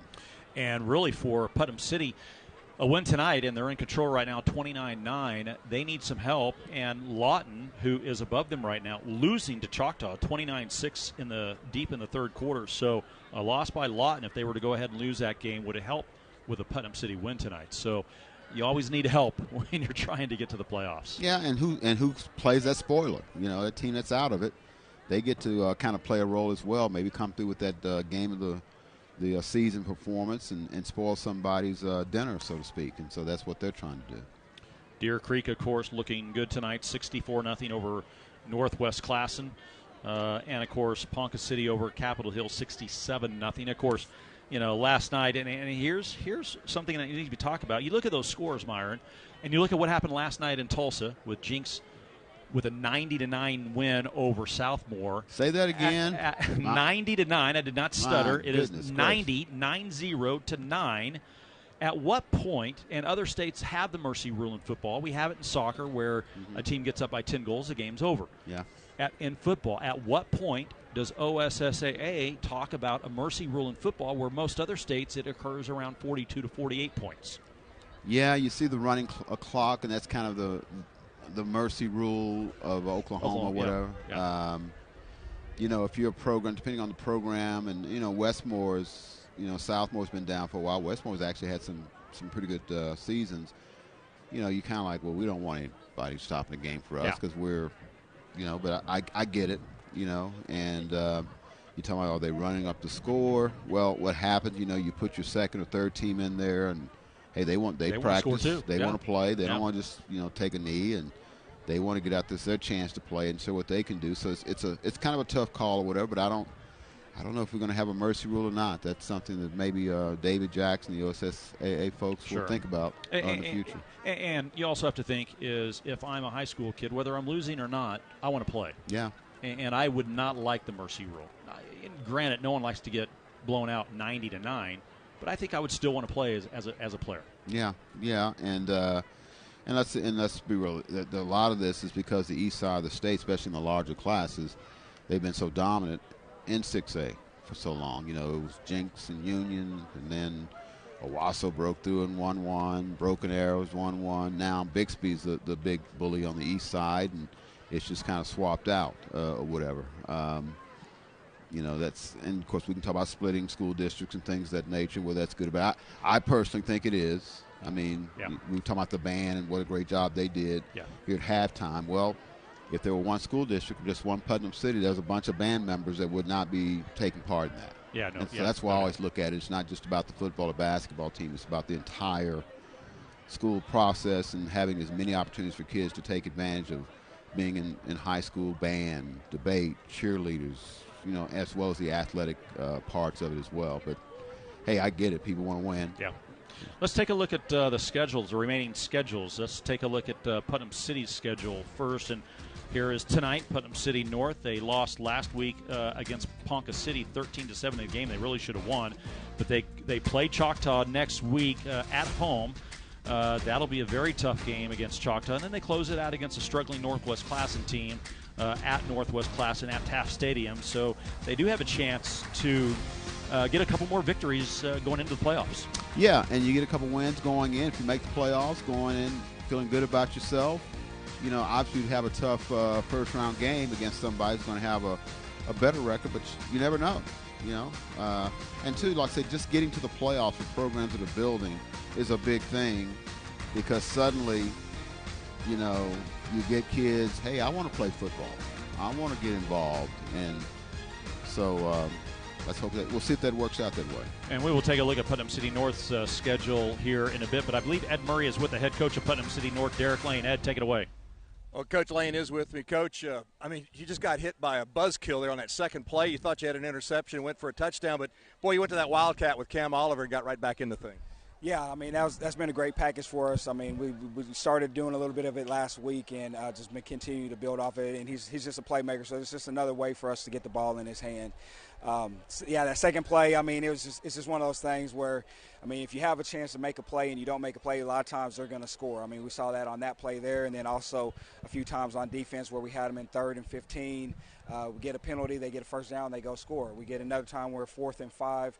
We go off sides, they go score. So a lot of times we got to take advantage of those opportunities and not give them second chances. What'd you tell your fellas at halftime? Because this is still a ball game. Yeah, basically just keep fighting and just we gave them a lot of stuff. We can't give teams, great, especially good teams like this, second chances. We got to capitalize on times that if they snap the ball over their head, we got to be able to go get on the fumble. We just can't let them have those second and third chances.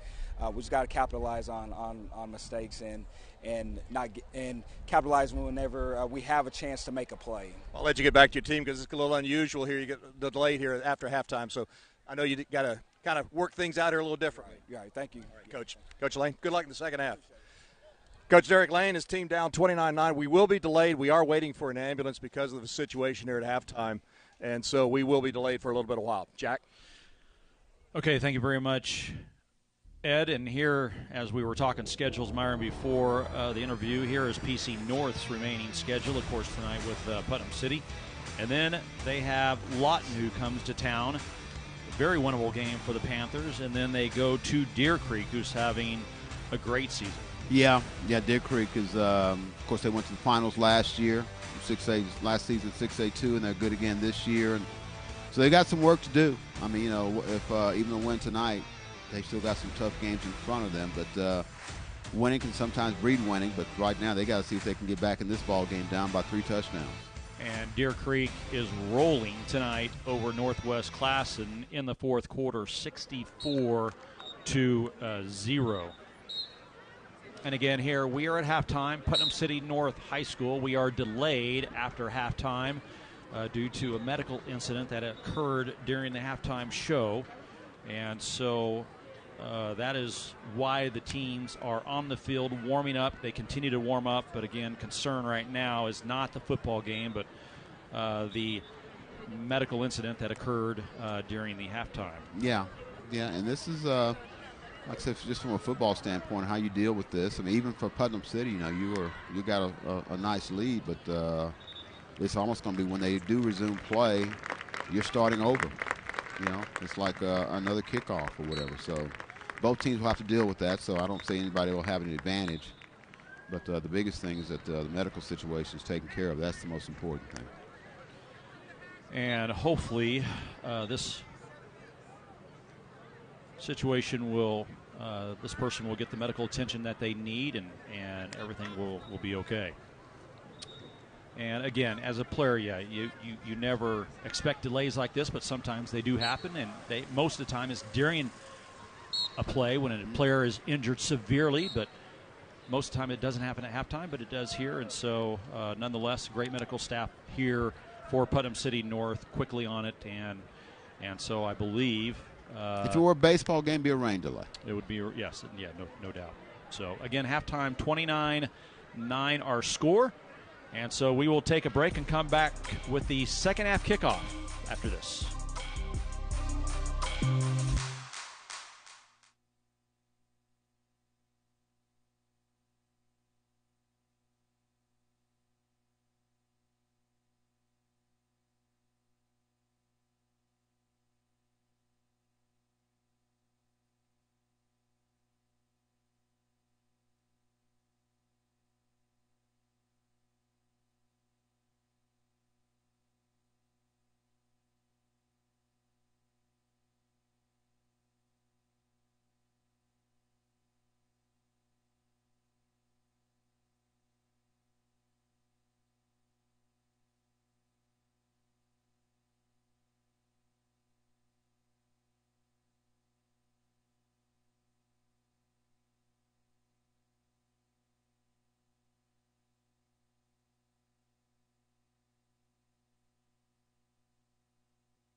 We are back at Putnam City North High School, about ready for the second half kickoff, and I believe Ed Murray has some news for us. Ed.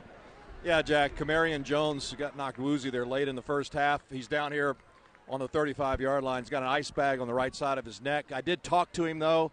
He said, I asked him, you okay? And he said, yeah, I'll be okay. But he is not going to play here in the second half. He does not have his pads on.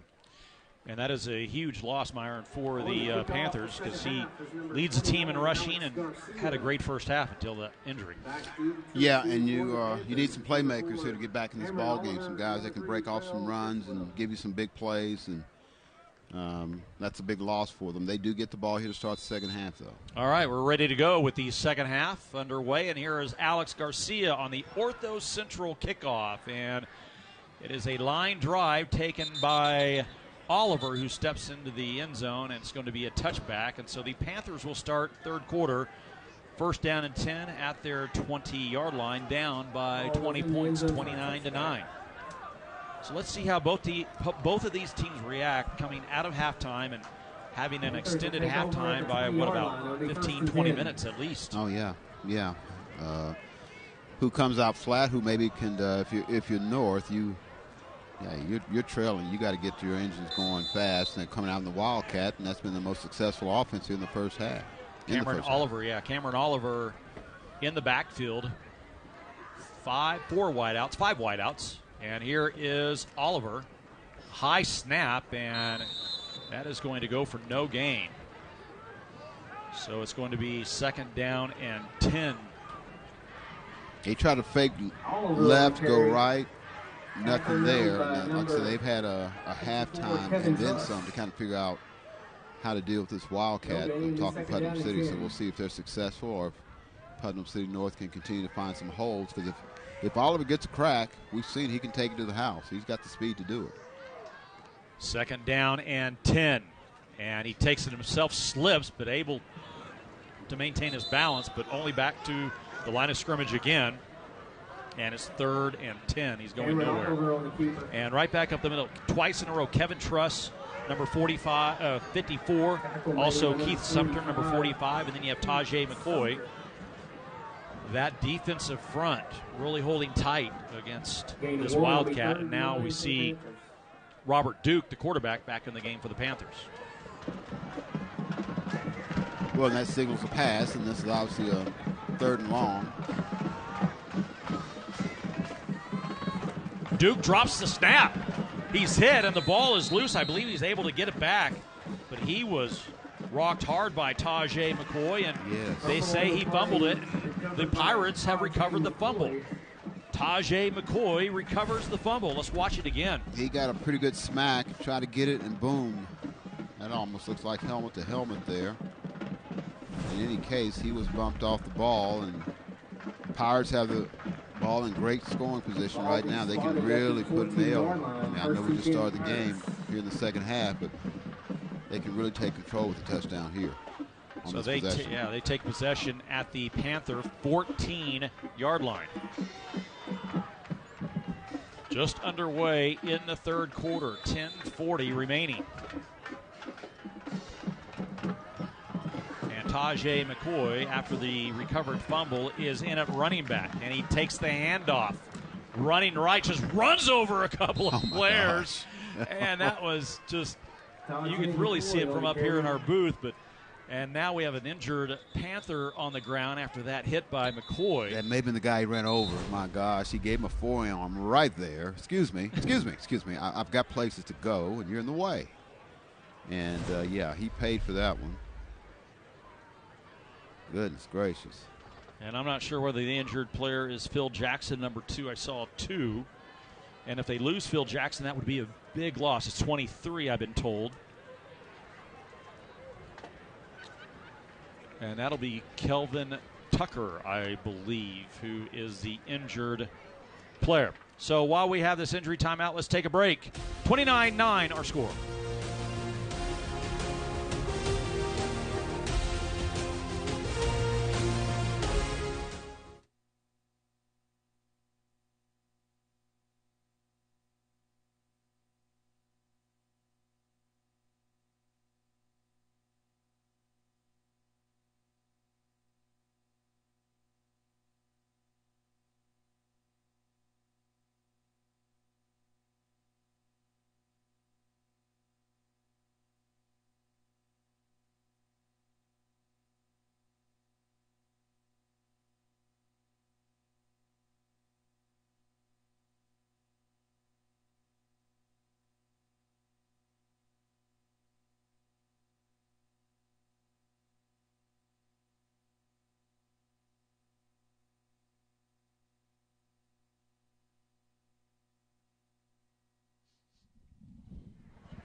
Jack Damerl, Myron Patton, Ed Murray from Putnam City North High School Stadium, still attending to the injured Panther, Kelvin Tucker, after the huge hit by Tajay McCoy.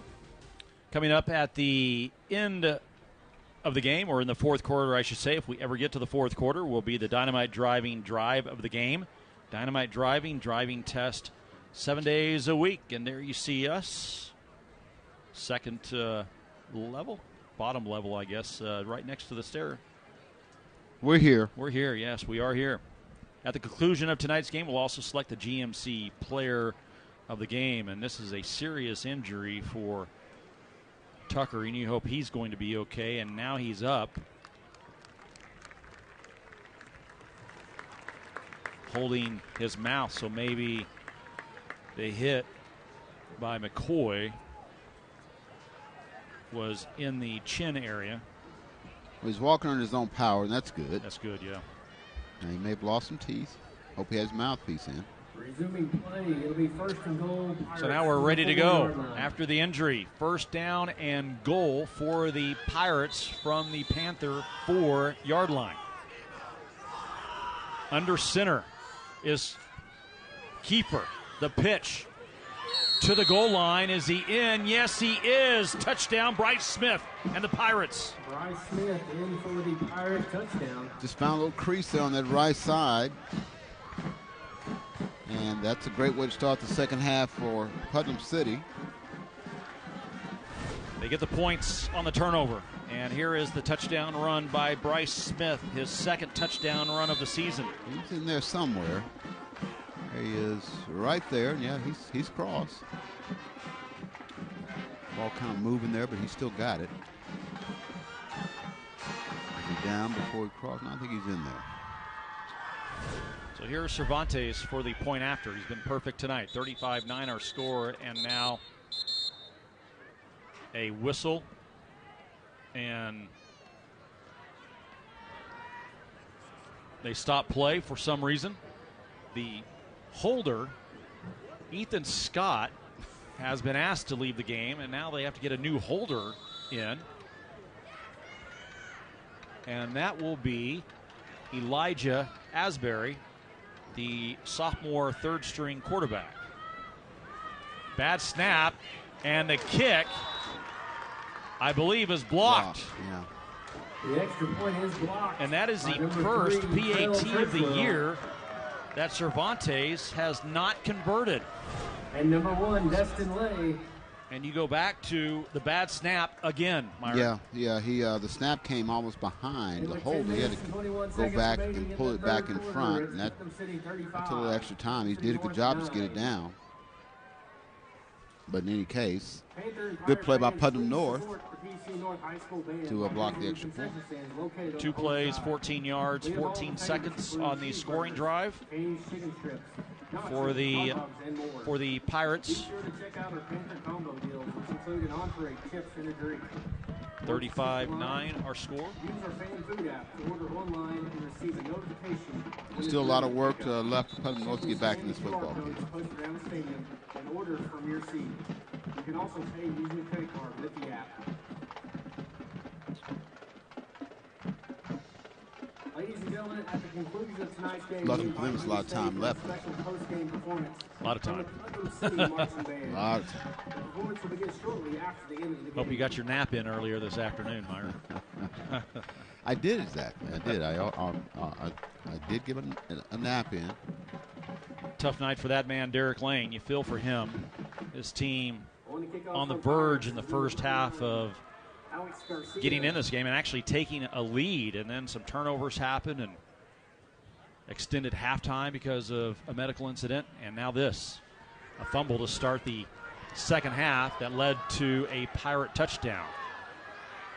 And here is the return for the Panthers. Cameron Oliver on the return gets it out. Nice return out to about the 30-yard line, and that's where they'll take over. 10-13 to play in the third. Yeah, Cameron Oliver's a guy. You need to figure out a way to get him in space where he can use his speed. And I know they do that in the Wildcat. Putnam City's made some adjustments. It's not as quite as easy to find those creases as they did the first half, but I don't know if you could play him at receiver or something, just to get him in the open field where his speed and quickness can really be an asset for him. That was a 24-yard return, and now he's at quarterback. He's going to take it himself right back up the middle, gets a couple of yards. It'll be second down and 8. Tackle made by number 44, Tajay McCoy. Gain of 2, it'll be second down and 8. Well, you heard it again, Tajay McCoy on the stop, and he's kind of taken over, hadn't he? Yeah, he's either making the tackle or he's being disruptive and taking up a couple blockers, things of that nature. Somebody else makes a play. He's on the field. Coming into tonight's game, he had 80 tackles, more than double the next closest on this Pirate team. Already 8 sacks, and now a timeout has been called by the Panthers. And I will just say it, Myron, because I know you're thinking it. This is the slowest high school game we've been a part of. It's sluggish. Very sluggish. It's sluggish. It's kind of hit a little. You're going down the road, you hit some bumps, you hit some potholes, and it's not been smooth for a while. A lot of penalties tonight. We're already in double digits for penalties. Yeah, especially the first quarter was 45 minutes. So yeah, it's kind of it's just sluggish. And I think you get that with some young players. Sure. Both teams have talked about that, especially Putnam North. But it's just one of those things, you hope these guys, as they, especially the young guys who are sophomores and be juniors next season, they kind of play through it, they learn some things and get better with it.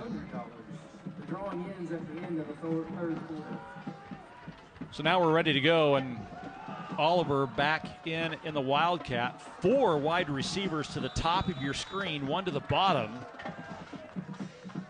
And here is Oliver. He's going to take it himself. He has some room on the outside and gets up to the 45. Good run that time by Cameron Oliver. He picks up a Panther first down and keeps the drive alive and keeps the chains moving. Yeah, if he can just get out in space where he can utilize his speed and quickness, maybe make a guy miss. I mean, he's pretty dangerous. Problem is getting him out there. I mean, the Wildcat, like I said, they've had some time to adjust to it.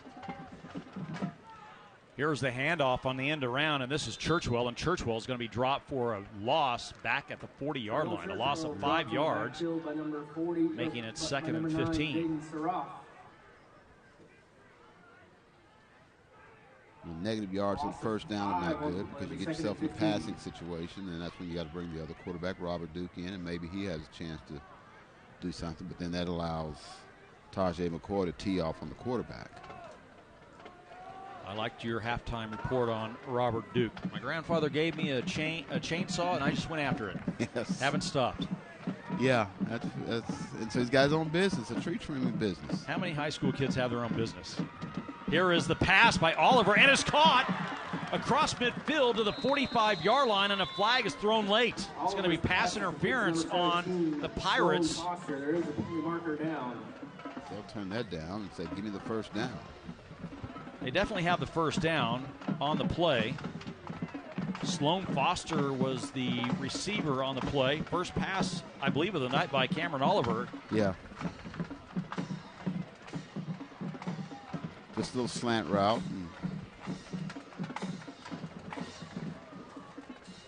Yes. And there you see they declined the call by Joe Oglesby. A grab of the jersey saved a touchdown. Yeah, yeah. Here is the handoff. This goes to Churchwell, trying to get outside. He does, and falls across the 40 down to about the 38-yard line. And again, what you're seeing those two run into each other, but he's able to break free despite the bad snap. Yeah, he is. And Putnam City's getting a lot of penetration on the play. I mean, they're getting in the backfield. He was lucky to get away, and he got to the outside and was able to use his own speed. But man, it's like a traffic jam there in the backfield. With Jones out, Churchwell, the leading rusher now in the game for the Panthers. 2nd and 3. And here's a bad snap, and Oliver just has to fall on it. They'll lose 5 yards on this bad snap. Back to the 43-yard line.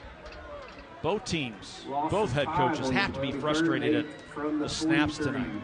We've seen it on both sides of the football. Yeah, he's not as tall as Kiefer, so a high snap can be really dangerous. Luckily, he got his hands back on that and retained possession. And now Robert Duke back into the game at quarterback. 3rd and 8. They wanted offsides on the Pirates, but didn't get it.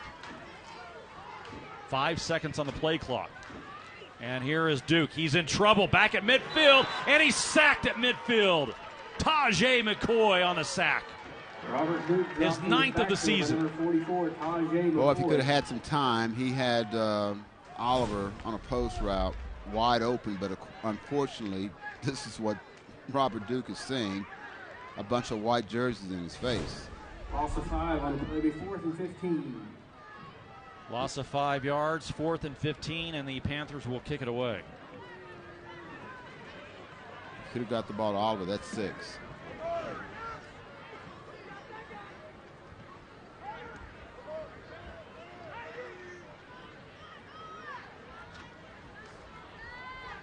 This is almost blocked by the Pirates, but they get it away. It'll be a short kick, fielded at the 23-yard line. And this is Ethan Scott trying to go somewhere, and he's swarmed under. And now another flag has been thrown in at the end of the play. Pirates will take over with 5:52 to play in the 3rd quarter, up 35-9. Let's see what this flag is about. Wings, and more wings. The king of wings is Buffalo Wild Wings on the Northwest. Face mask on the Panthers, so it'll be a huge penalty tacked on to the end of the play, into the run. I'll give him 15, so that's...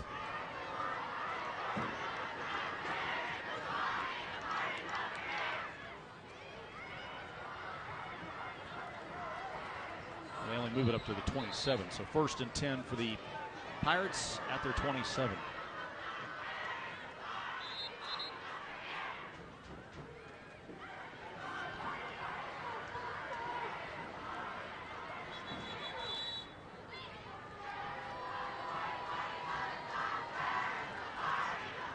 A whistle and a delay. Actually, they're waiting on the down marker to get set.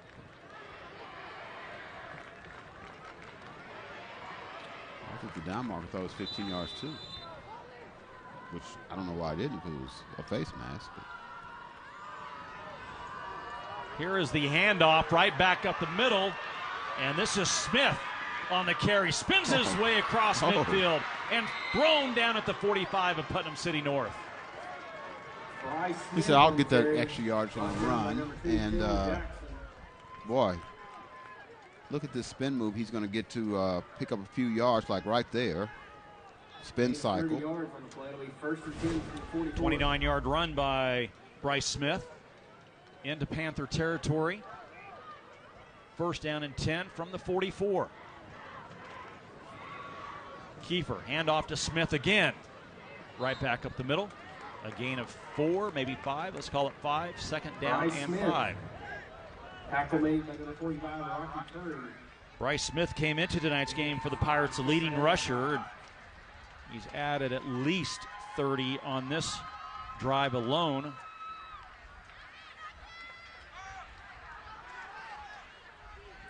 Yeah, they look like they're ready to put some more points on the board. Smith is out, and here is the handoff to Sarath. And he is going to be tackled around the 37. It'll be a couple yards short of the line to gain. And it brings up 3rd and about 3.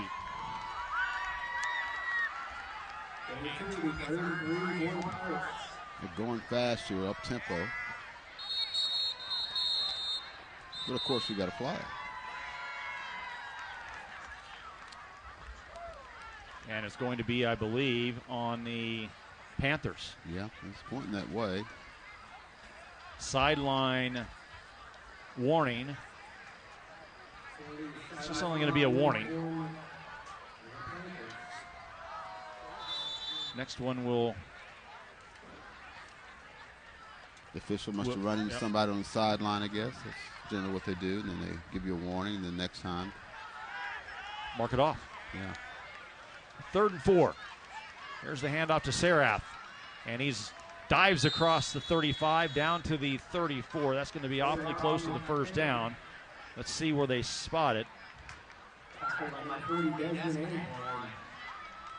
And they have not said whether he got the first down or not. Now they do. First down for the Pirates.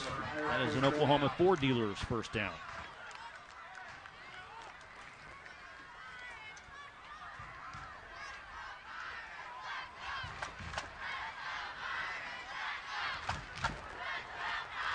.355 and counting here in the third. Kiefer. Hands off. And Sarath gets down to around the 33-yard line, a gain of 1. 2nd and 9 for the Pirates.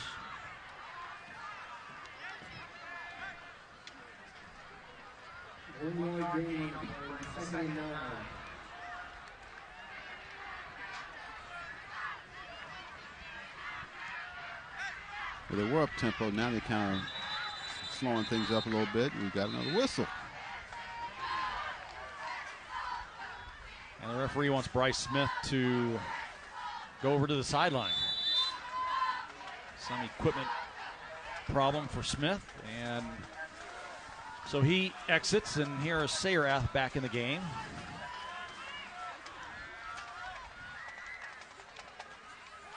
And Kiefer will pass. Short pass, and it's incomplete. That was going nowhere from the start as he was looking for Mikey Exum out of the backfield. And it brings up 3rd and 9. Clock stops, 3:02 to play. Let's see if North can come up. If there's any chance they need a takeaway.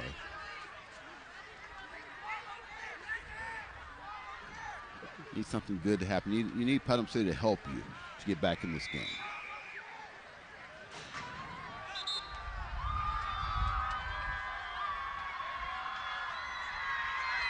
And now we have a stoppage in play. Not sure what this one is for.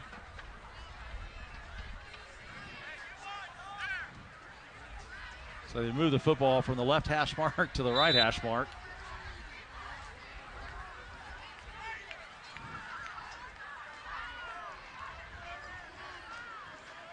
And I believe we're ready to go. 5 wideouts now in the game for the Pirates. Kiefer looking to pass, throws it up toward the end zone, has a receiver, and it is nearly intercepted at the 3-yard line by Phil Jackson. It was the 3rd time tonight that Jackson's had a chance at it. Yeah, he came over, which is what you want your safety to do, but you'd like him to go ahead and, well, I tell you, still should have caught it. Yep. Thought it was in and out of the hands of Jackson, but it actually was in and out of the hands of Kiefer's intended receiver. Yeah. He had the big catch earlier when he made the nice adjustment in the first half. This was actually easier than that one.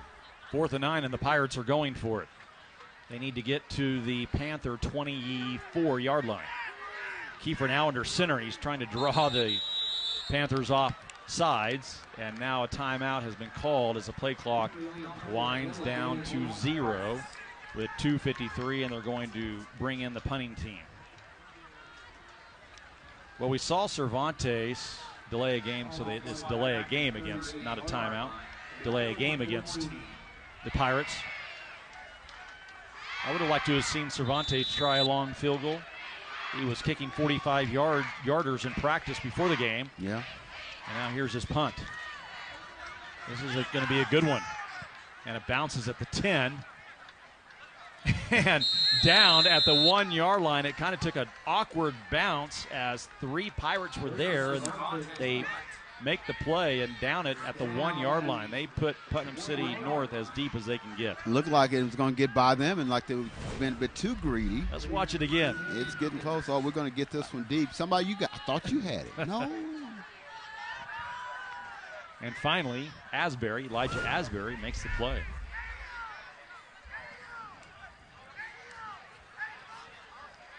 So this is not exactly great field position for Putnam North.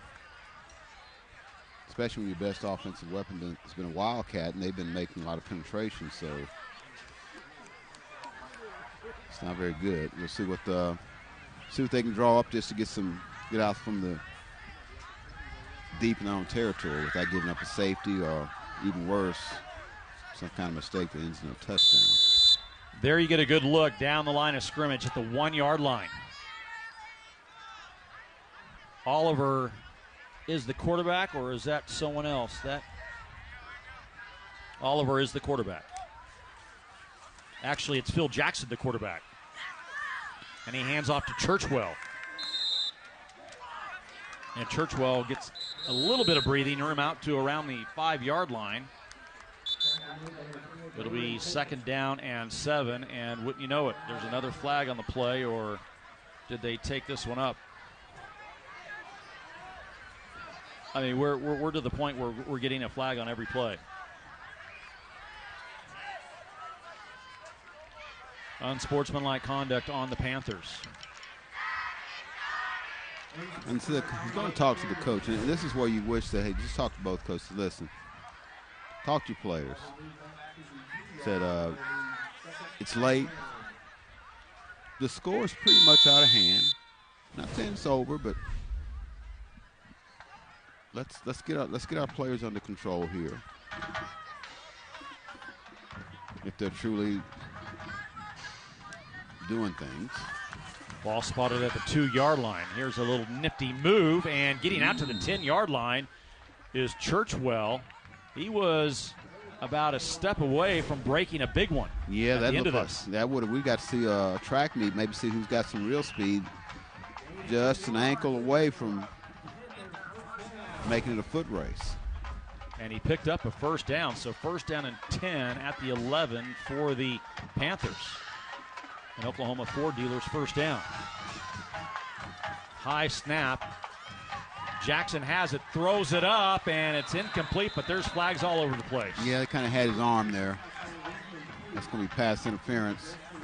He was looking for Destin Lay, and right there, Braylon Ketchum was holding on to him.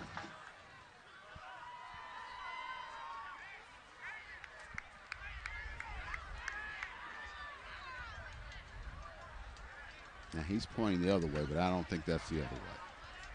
Although they're walking back. What are they doing here? No, come on. Okay.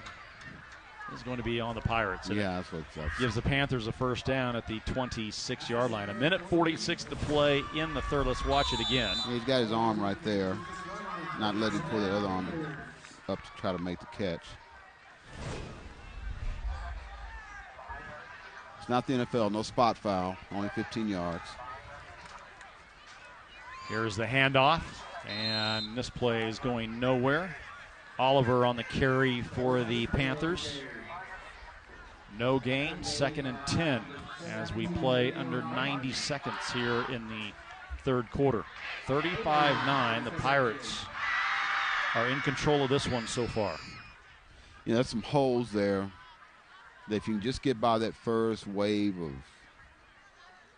I call it trash. I don't mean the player's trash, but that first wave, got that tackle, you got some positive yards to get through. And here is Jackson in trouble deep in his own territory back at the 15. Tajay McCoy making the tackle. You're not getting by that guy. No, if he's in the air, you're not getting by him. He's too big, too fast, too strong. He gets your hands on you, you're going down. He went into the backfield untouched. Yeah. 3rd and 19 for the Panthers. 30 seconds to play. You make the call. What's the play here? 10 seconds to go on the play clock. Bad snap. Jackson's able to get it, but he's in trouble back at the 3 yard line. He just throws it up, and it is incomplete. He did just throw it up. He was looking for Luke Ellis, and it brings up 4th down, and the Panthers will have to kick it away. Another bad snap. They didn't have that many problems in the first half, but they've caught the bad snap disease here in the second half. Putnam North has.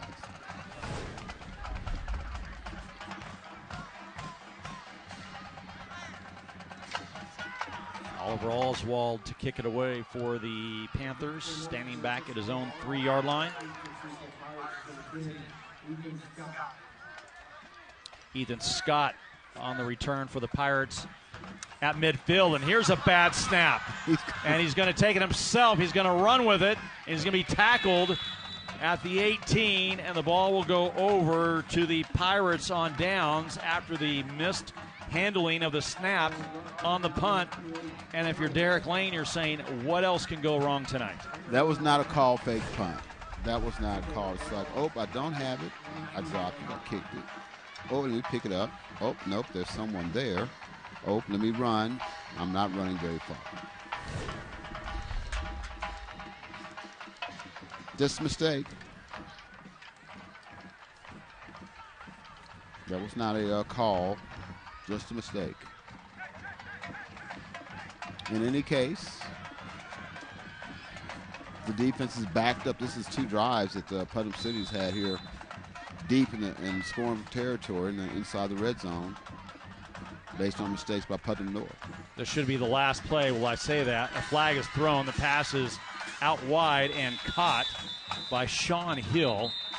But a flag was thrown by the referee in the backfield, and it's going to be movement by the offense. But I believe we have finally finished the third quarter. You got any records for most flags in the game? I'm Davis, sure. that's your job. Come on, man. Let's go. Research that for us. Our statistician, Davis Dunkelberger, is earning his money tonight. And I think they're going to play one more play. So here we go. An untimed down to finish the third quarter.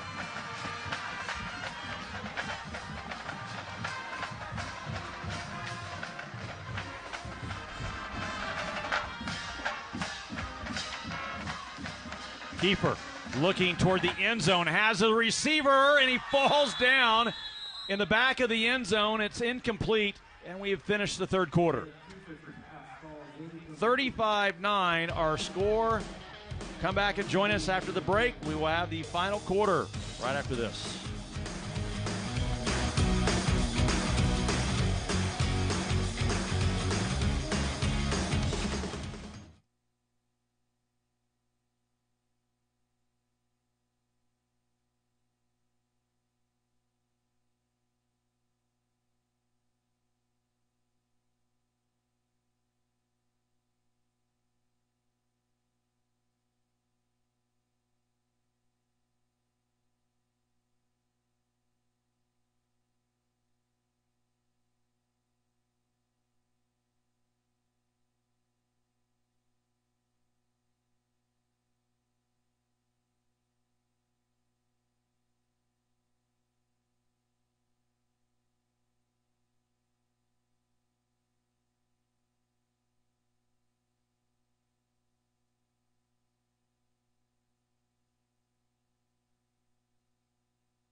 Welcome back to Putnam City North High School Stadium.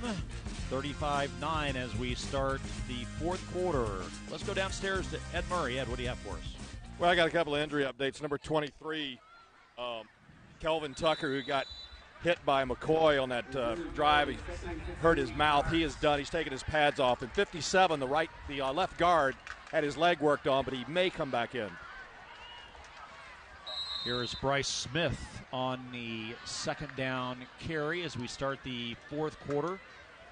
Picks up about 3 yards. It's 3rd and 11. We talked about the number of penalties tonight. 7 penalties, 75 yards for the Pirates. For the Panthers, 8 penalties, 65 yards. Yeah, it really messes up the flow of the game when you have so many stoppages for penalties, not to mention takes you other drives, depending on what the penalties are, or keeps the drive alive here on defense. I mean, it's... Here is Smith, and he's going to get down to about the 15 and getting some help from DJ Hammond. Big right tackle, number 70, trying to get him a couple of more yards by pushing him forward. He's going to be short. It's going to be 4th and 5, and it looks like the Pirates are going to try a field goal with Joseph Cervantes. Well, he's well within his range. This is going to be a 32-yard attempt. His longest of the season is 36. Bad snap on the last field goal try, or point after attempt, I should say. And here's Cervantes, plenty of distance, and it is right down the middle, and it is good. 38-9 now our score. And you can see why he might have a career at the next level, kicking field goals for the University of Tulsa. Yeah, he's a big soccer guy. Soccer's his first love. Tulsa men's soccer team, very good. Yeah, he said he'd like to play soccer at Tulsa, but, I'm sure, Coach Montgomery up there said, hey, let's play a little football, too. And really, that's how he got in football, his soccer skills, to kick the ball. And he's a good athlete. Be a battle between Montgomery and Tom McIntosh, the head soccer coach for University of Tulsa. Perennial top 25 power on the pitch. I liked how you use soccer terms in the story, Myron. I got to give it up to you. I'm well-rounded. Yes. I did look that up, though. I said, give me a soccer term I could use for this. Oh, the pitch, not the field, not the pasture, the pitch. Folks, the interview would be crazy. Hey, man, do a lot of interview stories. Well, you need to get your soccer terminology going because the World Cup starts, in about 3 weeks? Yeah, November. Yeah. Over in Qatar. U.S. finally back in the World Cup. Thank goodness. Yeah, they didn't qualify last time. No. They've had some rough years, and their friendlies leading up to it weren't so good as well, so they better turn it around going into... The women carry the U.S. banner, man. They've been carrying it. No doubt. Although they lost against England their last outing. Here is the kickoff, Ortho Central kickoff, and it will bounce at the 11-yard line and rolls out at the 5, and now did he touch it? I think he did. If he touched it, the Panthers, yes, they say the ball is going to be spotted at the 4-yard line. If he did not touch it, it would be a penalty, and it would be out around the 35-yard line, but great camera work again. He just barely touches it, but right in front of the official, and he's going to see that. Yeah. It looked like he just touched his arm between his legs. And boy, he's lucky it went out of bounds because his momentum took him away from it. In any case, the end zone's way on the other end. Way east. If you're down 38-9, yeah, that's almost in Arkansas, right? Yeah. Let's head east, young man. Head east. Well, here we go. Here's the handoff, and this is Oliver on the handoff. Across the 5, out to the 7-yard line. A gain of about 2, second down and 8 as the clock runs with 10 minutes to go in the game. It just never seems like they have a direct line to the line of scrimmage. It's like they're always dodging somebody in the backfield. Putnam City just getting a lot of penetration up front.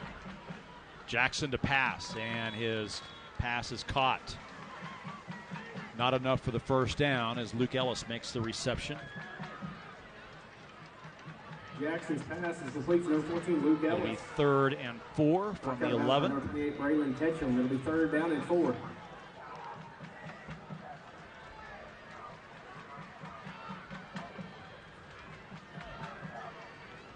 Phil Jackson's one who is getting some college looks. Made a trip out to southwestern Oklahoma and Weatherford. Swazu might want him, and he's in trouble at the goal line right now, though. And he's able to get it away. Yep. And it is 4th and 4 as Tajay McCoy had him in his grasp. Yeah, again, it's the same story. There's you never run a play without dodging somebody in the backfield. And he's lucky to get tackled for a safety there, or even worse, maybe get picked off or something and running for a touchdown. So they've not been able to block him up front. Oswald will kick it away.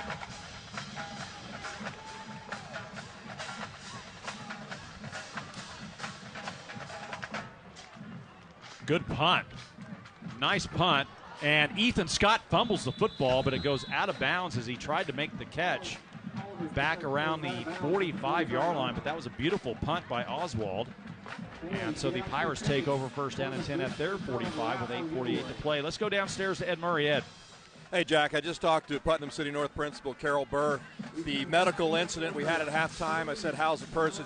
And she told me that person will be okay. So that's good news tonight. Best news of the night, no doubt about it. Never like to see that. Yeah, that was a long delay, and you just you're concerned about how serious it was. So that's really good news. And the incident occurred while the lights were out. The band putting on a spectacular performance at halftime with the lights out at the stadium and all their instruments and uniforms coated in glow sticks. For the Pirates, and here is Smith on the carry, still on his feet, and he gets the first down across the 45 down to the 44. In that pile is a running back. Look at this.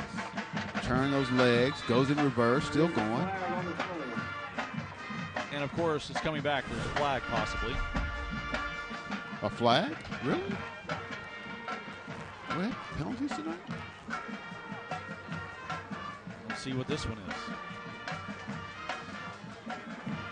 Another unsportsmanlike against Putnam City North.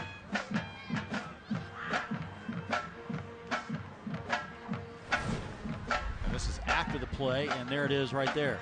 That's an easy one right in front of the referees. A 15-yarder will take it down to around the 29-yard line.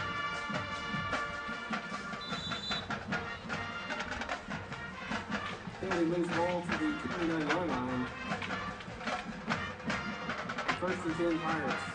So 1st down and 10 for the Pirates from the 29. Kiefer and Smith in the backfield. Here is Smith on the carry, running left. Another flag. He's to the 10. Cuts his way back up across the 5 down to the 4, but let's see what the flag is all about back at the 26-yard line. It's holding on Putnam City. Penalty number 17 of the night. Not we're keeping count. Although we do have a statistician, that's his job to count everything.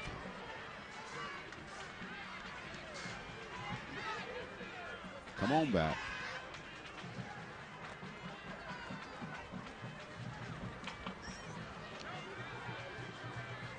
So the penalty will put the football back at the 36. It'll be 1st down at about 17.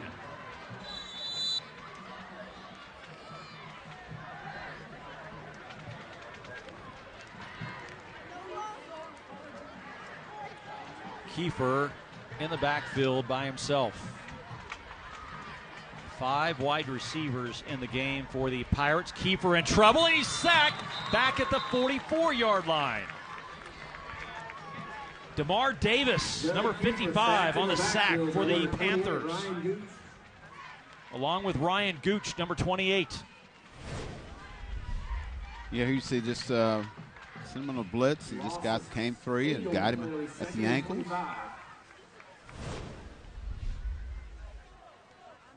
And so that's going to set up a second and about 25, a lot.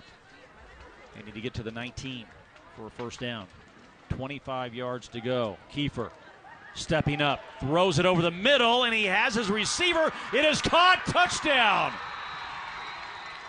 Michael Booker, 44 yards. There are no flags on the play. This one will stand.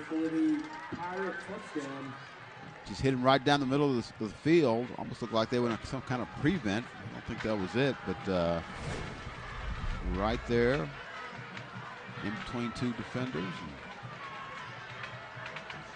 Second touchdown catch of the year for Michael Booker, and it's 44-9. There's Cervantes for the point after.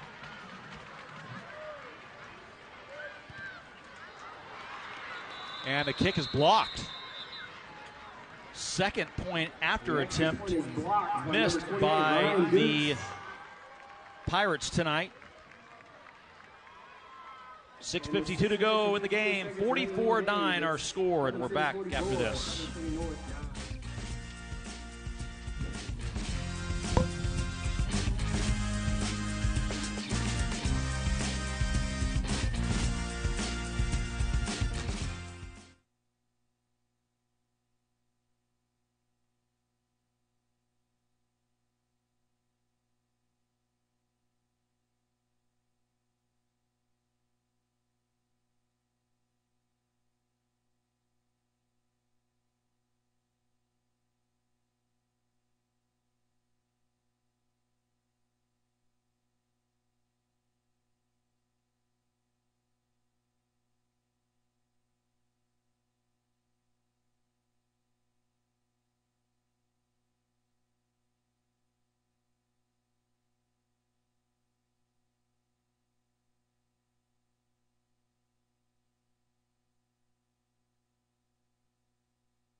On kickoff for the Pirates, number 29, Alex Garcia.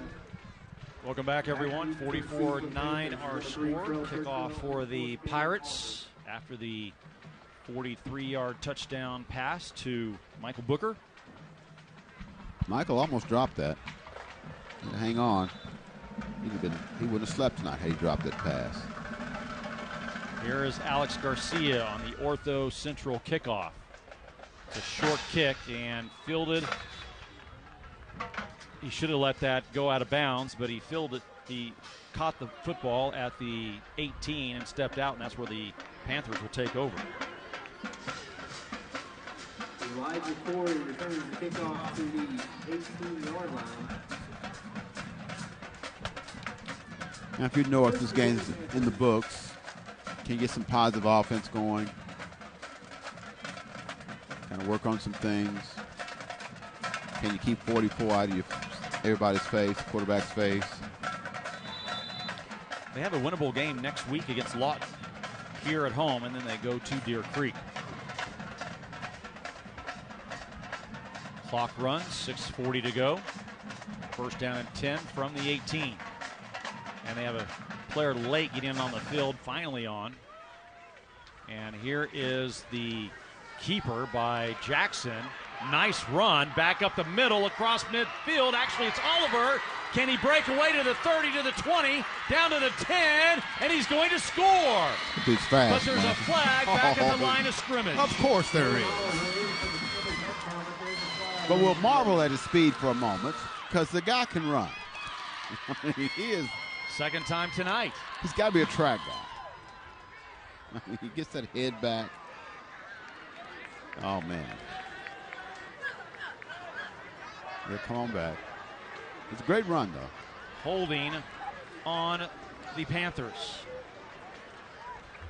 Holding on the Panthers is the call. Holding or block in the back, one of the two.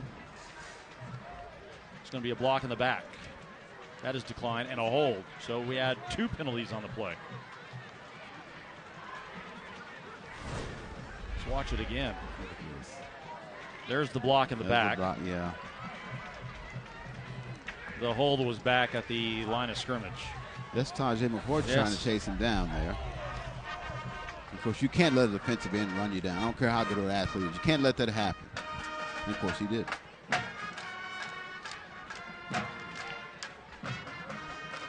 So Oliver comes out of the game, and back in is Phil Jackson at quarterback. Ball will be started at the 15-yard line. It'll be 1st and 13. And it's 1st and 13. Jackson in trouble. Back at his own goal line looking to throw it, and he does, and he underthrows his receiver, Davion Calvert-Elam. Phil Jackson's pass falls incomplete. And it's 2nd and 13. Davion Calvert-Elam. Clock continues to run, though, under 6 to play. That's a what incompletion?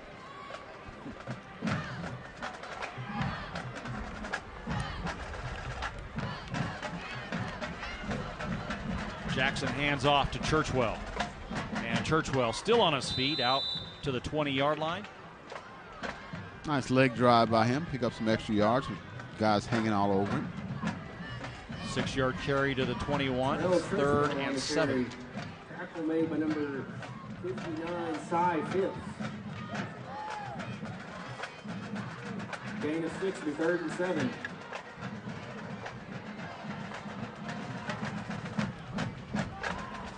Jackson looking to pass, throws it, and it is overthrown around the 30-yard line. He was looking for Foster, and now it's 4th and long, and let's see what the Panthers decide to do. A little bit high. Scott on the coverage.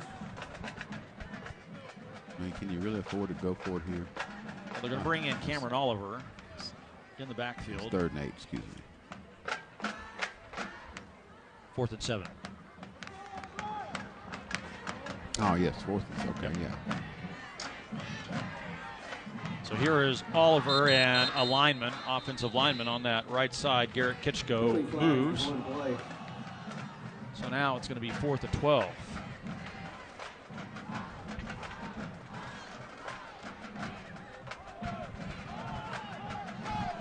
And now they're going to kick it away, it looks like. Ball start on the Panthers. Yes, that's a lot, 4th and 12. 16-yard line. It'll be 4th and 12.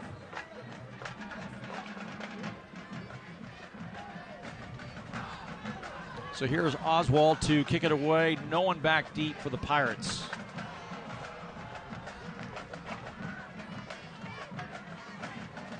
Oswald gets it away. Good punt. Bounces at midfield and takes a huge Putnam City North roll down around to the 31-yard line. And so that's where the Pirates take over. Let's take a break. 44-9. We're back after this.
Resuming play, 1st and 10, Pirates from the 31. Welcome back, everyone. 1st down and 10 from the 31 for the Pirates, and a new quarterback in for the Pirates. This is the sophomore Elijah Asbury, number 16. 5'9", 165. Has played a few snaps behind center. Tackled by number 70, Terrence Tipton. Gain of 7, it'll be 2nd and 3. Marquez Walker on the carry for the Pirates. We're under 4 minutes to play. Clock runs. As soon as we get the reserves, they want to play now. They want to get their chance to shine a little bit. So there's no taking knees. There's no. Another high snap, and here is Walker again. Walker gets out across the 40, close to the first down. It looks like he's going to be short, though. And it'll be 3rd and short for the Pirates.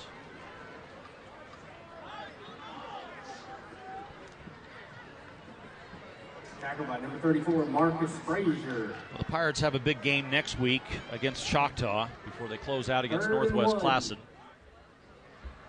They would need, I would think, a big win tonight will help them in the playoff, and the Panthers are all across the line of scrimmage, and if they were drawn, we'll see who this is going to be against. And it's going to be a full start on Putnam City, so instead of 3rd and 1, it's now 3rd and 6, our 20th penalty of the night. We've hit a milestone on the season, Myron. That's not a milestone we were shooting for? No, but it is a milestone of our most penalties in a game so far this season. Yes. Neither one of these teams was shooting for that milestone. And here is a bad snap. And Asbury falls on it back at the 15.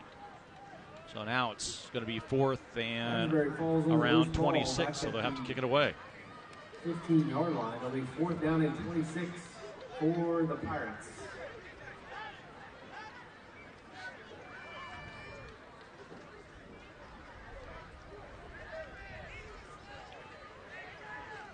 So here is Cervantes to punt it away for the Pirates.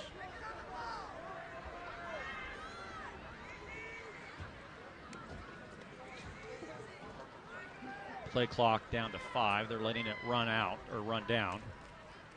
Good snap this time, and Cervantes high kick.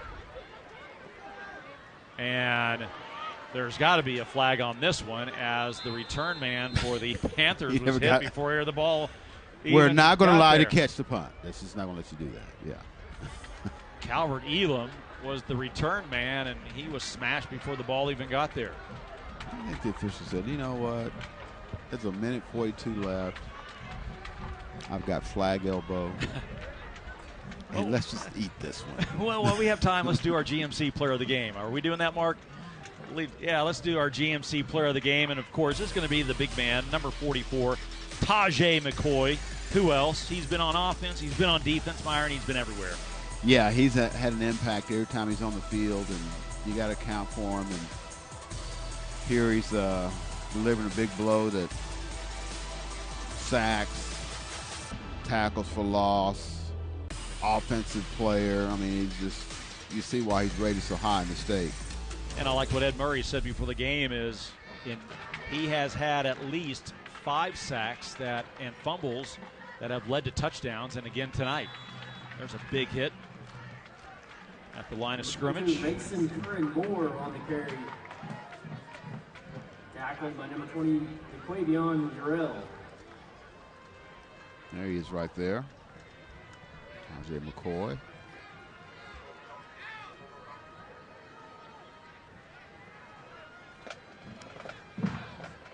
Of course, look at this list of schools that Tajay is being courted by: Colorado, Tulane, Missouri, Arkansas State, Baylor, Iowa State, Kansas State, Memphis, OSU. Yeah. We're going to see him somewhere in the Big 12 for the next several years, I would think. If he chooses a Big 12 school, obviously there's others in there. And Colorado's going to have a new coach. Yeah. 40 seconds left to go in this one. The Pirates are going to move to 2-3 in the district. 3-5 overall. There's the carry. Moore on the carry. Tackle by number 26, Mason Curran Moore on the carry for the Panthers, and let's see if they run another play. I do not believe they are going to run another play. I believe that is going to be it. It is. It's our final score tonight. Here in 2 seconds. 44-9, the Pirates with a big district win to help their playoff push going into the final 2 weeks of the season. 44-9 our score. We're back with the postgame right after this.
Welcome back, everyone. 44-9, our final score. The Pirates get a big win over the Panthers tonight. And let's talk about our dynamite driving drive of the game. And it was a big one in the second quarter, Byron, because it really put the Pirates out in front and in control on this one.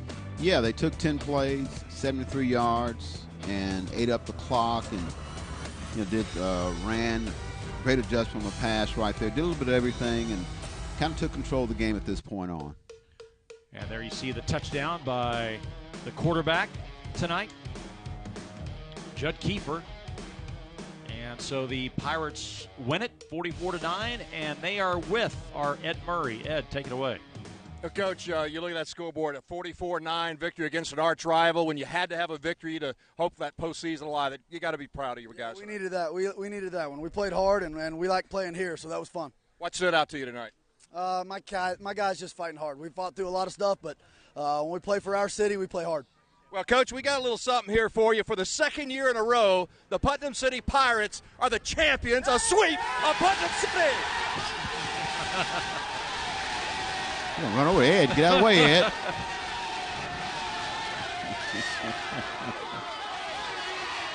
Ed, there is no mercy by the Pirates. They'll take whoever is in their way out, including you. So congratulations to the Pirates tonight. All of us would like to take a moment to thank the wonderful sponsors of our game tonight: Norman Regional Hospital Ortho Central, GMC, McIntyre Law, and 1-800-GOT-JUNK, who through their contributions to our program make these games possible for you viewers at home.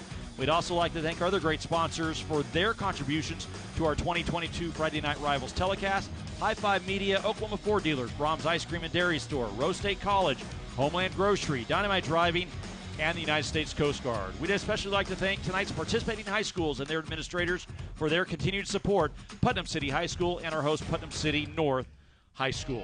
Once again, our final score, it is the Pirates 44 and the Panthers 9. Thanks for joining us tonight. We will see you next week in Bethany.